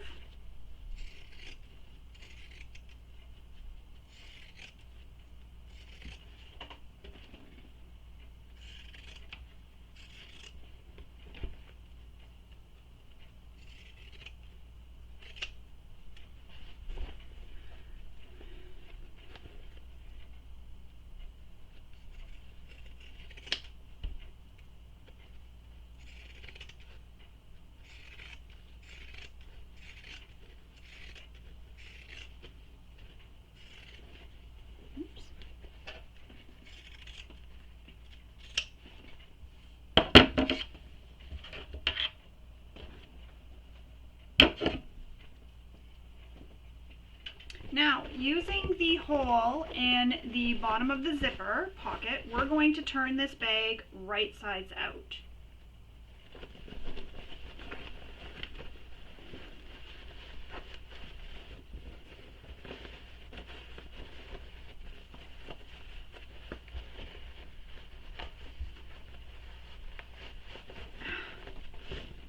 I can't believe I actually got that quick.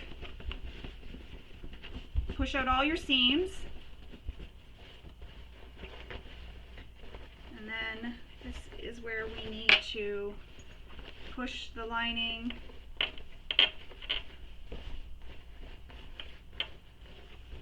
back inside. This feels all kind of wonky.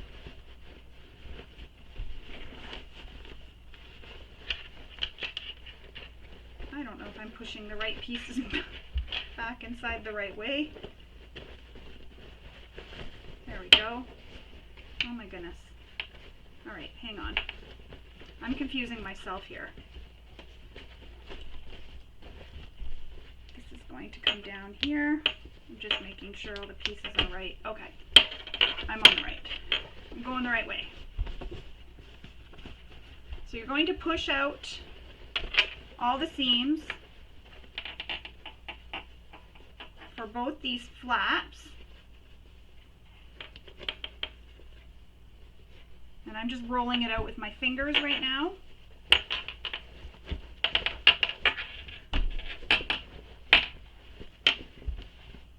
Oh, there we go.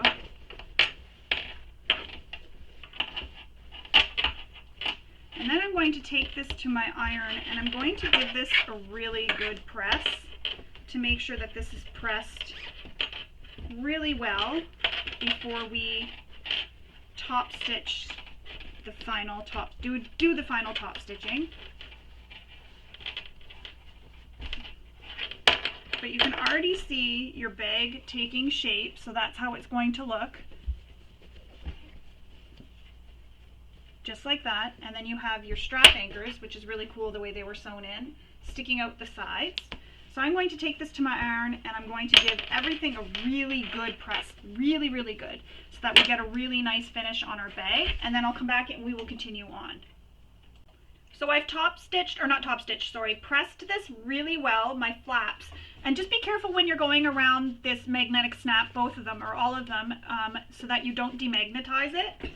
So I've pressed those really well. Now I'm going to top stitch around the flap, and this is where it's going to seem a little bit wonky. Actually, I'm going to I don't have enough to top stitch, so I'm going to wind a bobbin again and come back. I'm really sorry that I have to stop, but I'll wind my bobbin and I'll come back, and that way there I'll have a full bobbin to top stitch all the way around. Alright, so bobbin is now full. It is good to actually do that to make sure you have a full bobbin before you start stitching a bag or top stitching a bag. So now this part is going to seem a little bit wonky, or you may find it a little bit hard, but what we're doing now is we're putting this inside our machine and we're starting where these two flaps meet. So right here, we're going to start right there for our top stitching on one of these, I guess you call it corner or ends here. And then we're going to come up, stitch around this flap, come all the way back down. We'll go across here where these two flaps join and come all the way up this flap around and back stitch when we get back down here. So it's going to seem a little bit weird, but you're going to put this in your machine. If you have a free arm, this is a little bit easier. I don't. So I'm putting it in my machine where those two flaps meet, and I'm making sure everything is flat underneath.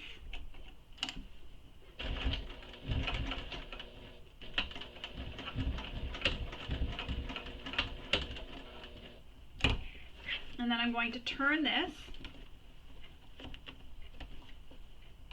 And if your zipper pull is dangly, I would suggest moving it out of the way. So zip it so it's in the center of your pocket so that it's not dangling where you will accidentally catch it and hit it with your needle.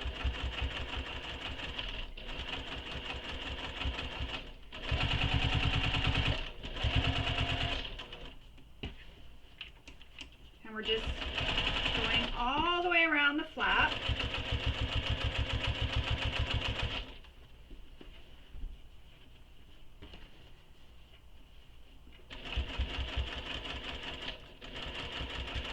And this is where it's going to feel a little bit wonky.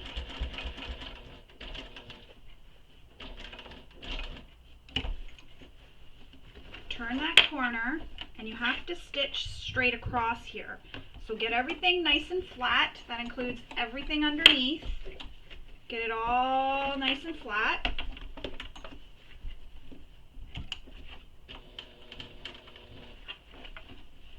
See, a free arm would be really helpful here.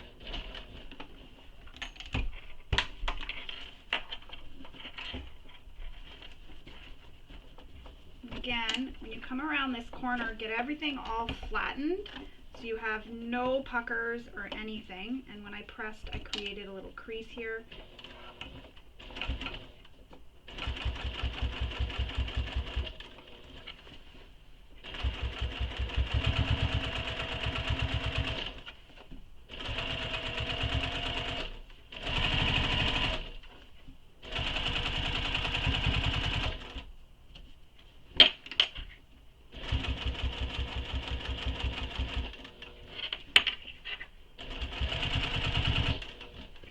So I'm coming back down to where that flap meets the other flap.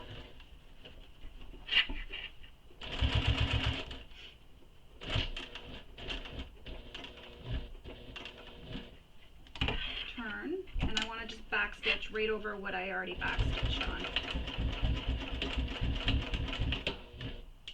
And I'm going to leave long tails, and I'm going to cut them this way so I can get nice and close.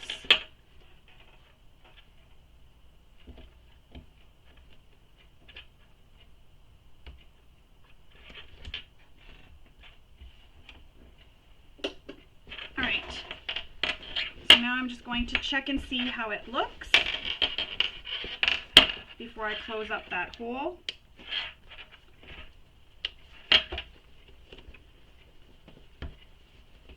Looks really nice. I really like it. It's really pretty.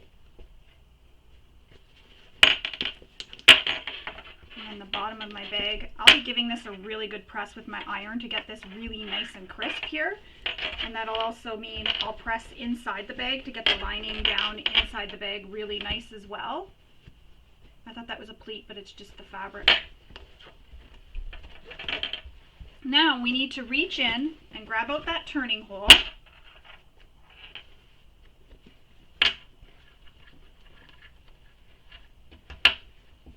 There, that'll stop that from grab that turning hole, and we're going to clip it all the way along the edge, and then we'll sew this together. And then the next step is making our strap. So I'll have to go cut mine to length and then come back and I'll show you. So remember, I'm using webbing, so I'll cut my webbing to the length I need because I didn't cut it yet. And then we will sew it together to make the strap with the hardware. So all the steps will be the same for attaching the hardware. It'll just be you're using your fabric to make your strap where I'm using the webbing. So we're going to sew this closed. And I think when I go to cut my webbing, what I'll do too is I will press my bag as well so that it's nice and crisp and done when we go to finish the strap.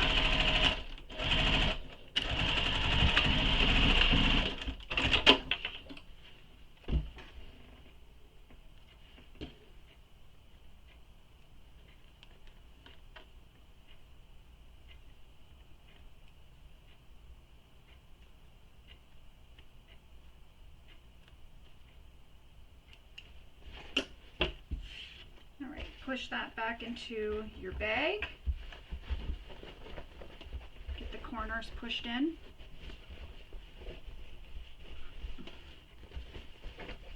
Push the lining back down into your bag. Get it all nice and flat.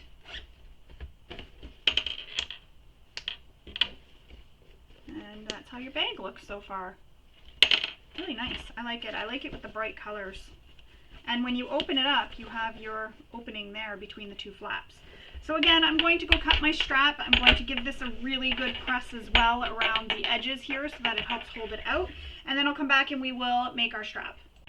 So I've given the bag a press and I've cut my strap to the length I need. Now we need to attach our hardware and we need our press for this.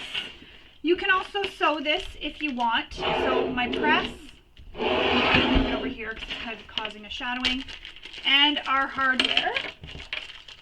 Now you can sew this, but I'm going to attach these with a rivet. You can also use Chicago screws, but sewing can be done as well if you don't have any of these hardware that I have mentioned. So first thing we need to do is take our slider. We need to slide our strap over the middle bar of our slider. Now you may have a slider with a bar that is permanently attached, or like mine that can move around. I just let the center bar fall to the bottom, slide the strap through, slide the strap through, then I push that center bar against the strap that I just brought through, and I slide the strap down into the slider, just like that. So you have the middle of the bar in the middle of this loop here, and you have it like this. So it'll look like that. You're going to slide it on, and using the measurement given in the pattern, attach it. And I'm going to line up my stripes. You're going to attach it, and I'm going, like I said, I'm going to use a rivet. I normally do this off camera, but I'll punch the hole and then add the rivet. So you want this to be centered. Now, if you're not using a rivet, you can just sew across, sew a little box all the way around here, and then sew an X in the box. And that'll help reinforce the strap slider. I went a little too far down. And we're going to punch a hole, centering it.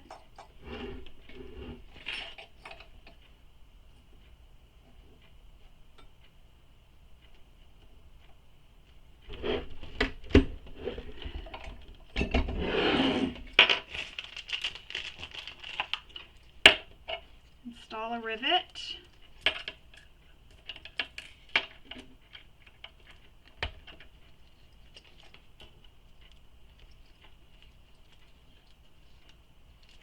And I'm not going to press it down just yet, so I'm not going to clamp it.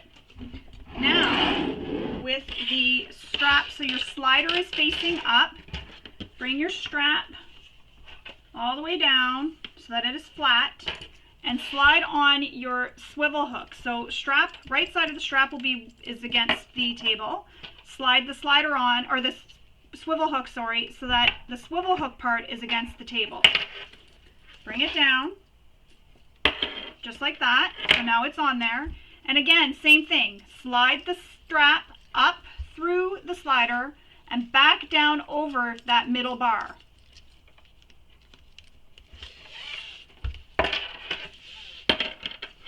Now with your swivel hook or slider touching the table, you're going to bring the other swivel hook, so swivel hook against the table, and bring the strap up through the ring on the swivel hook, just like that.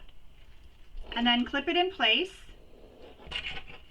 And again, punch another hole in the strap.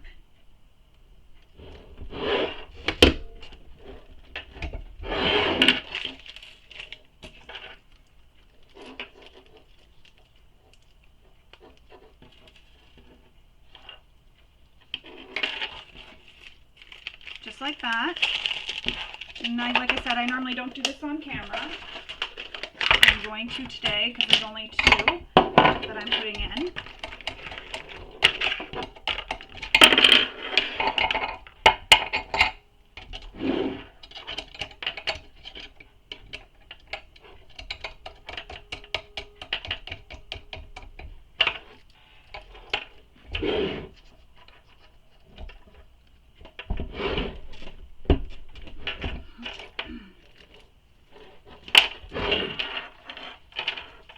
I usually stand to do this because I feel like I can put more of my weight onto it. That seemed to work out okay.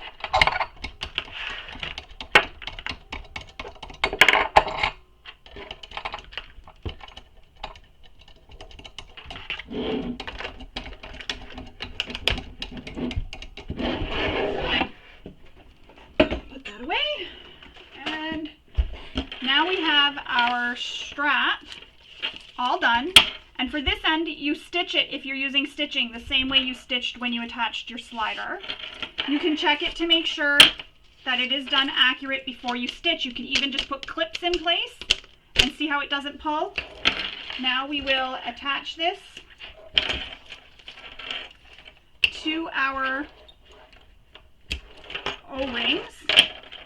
There you have it. Your Wild Rose shoulder bag is all complete. You can wear it as a shoulder bag, or you can wear it as a crossbody bag. That's the nice thing about this kind of strap, is that you can adjust it to wear it how you want.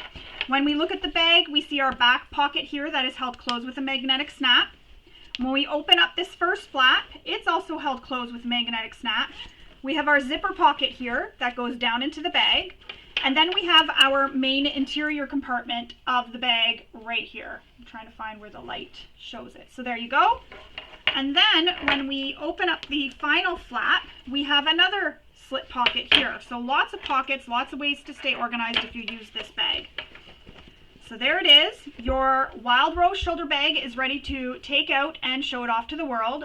But before you do, don't forget to take some photos and share it on social media so we can all see it. Include the hashtags given in the pattern, and also share it in the Emmaline Makers group on Facebook as well. Thank you for sewing along with me. I hope you all enjoyed this tutorial and maybe picked up a few tips and tricks along the way. I hope you all have a wonderful day. Bye.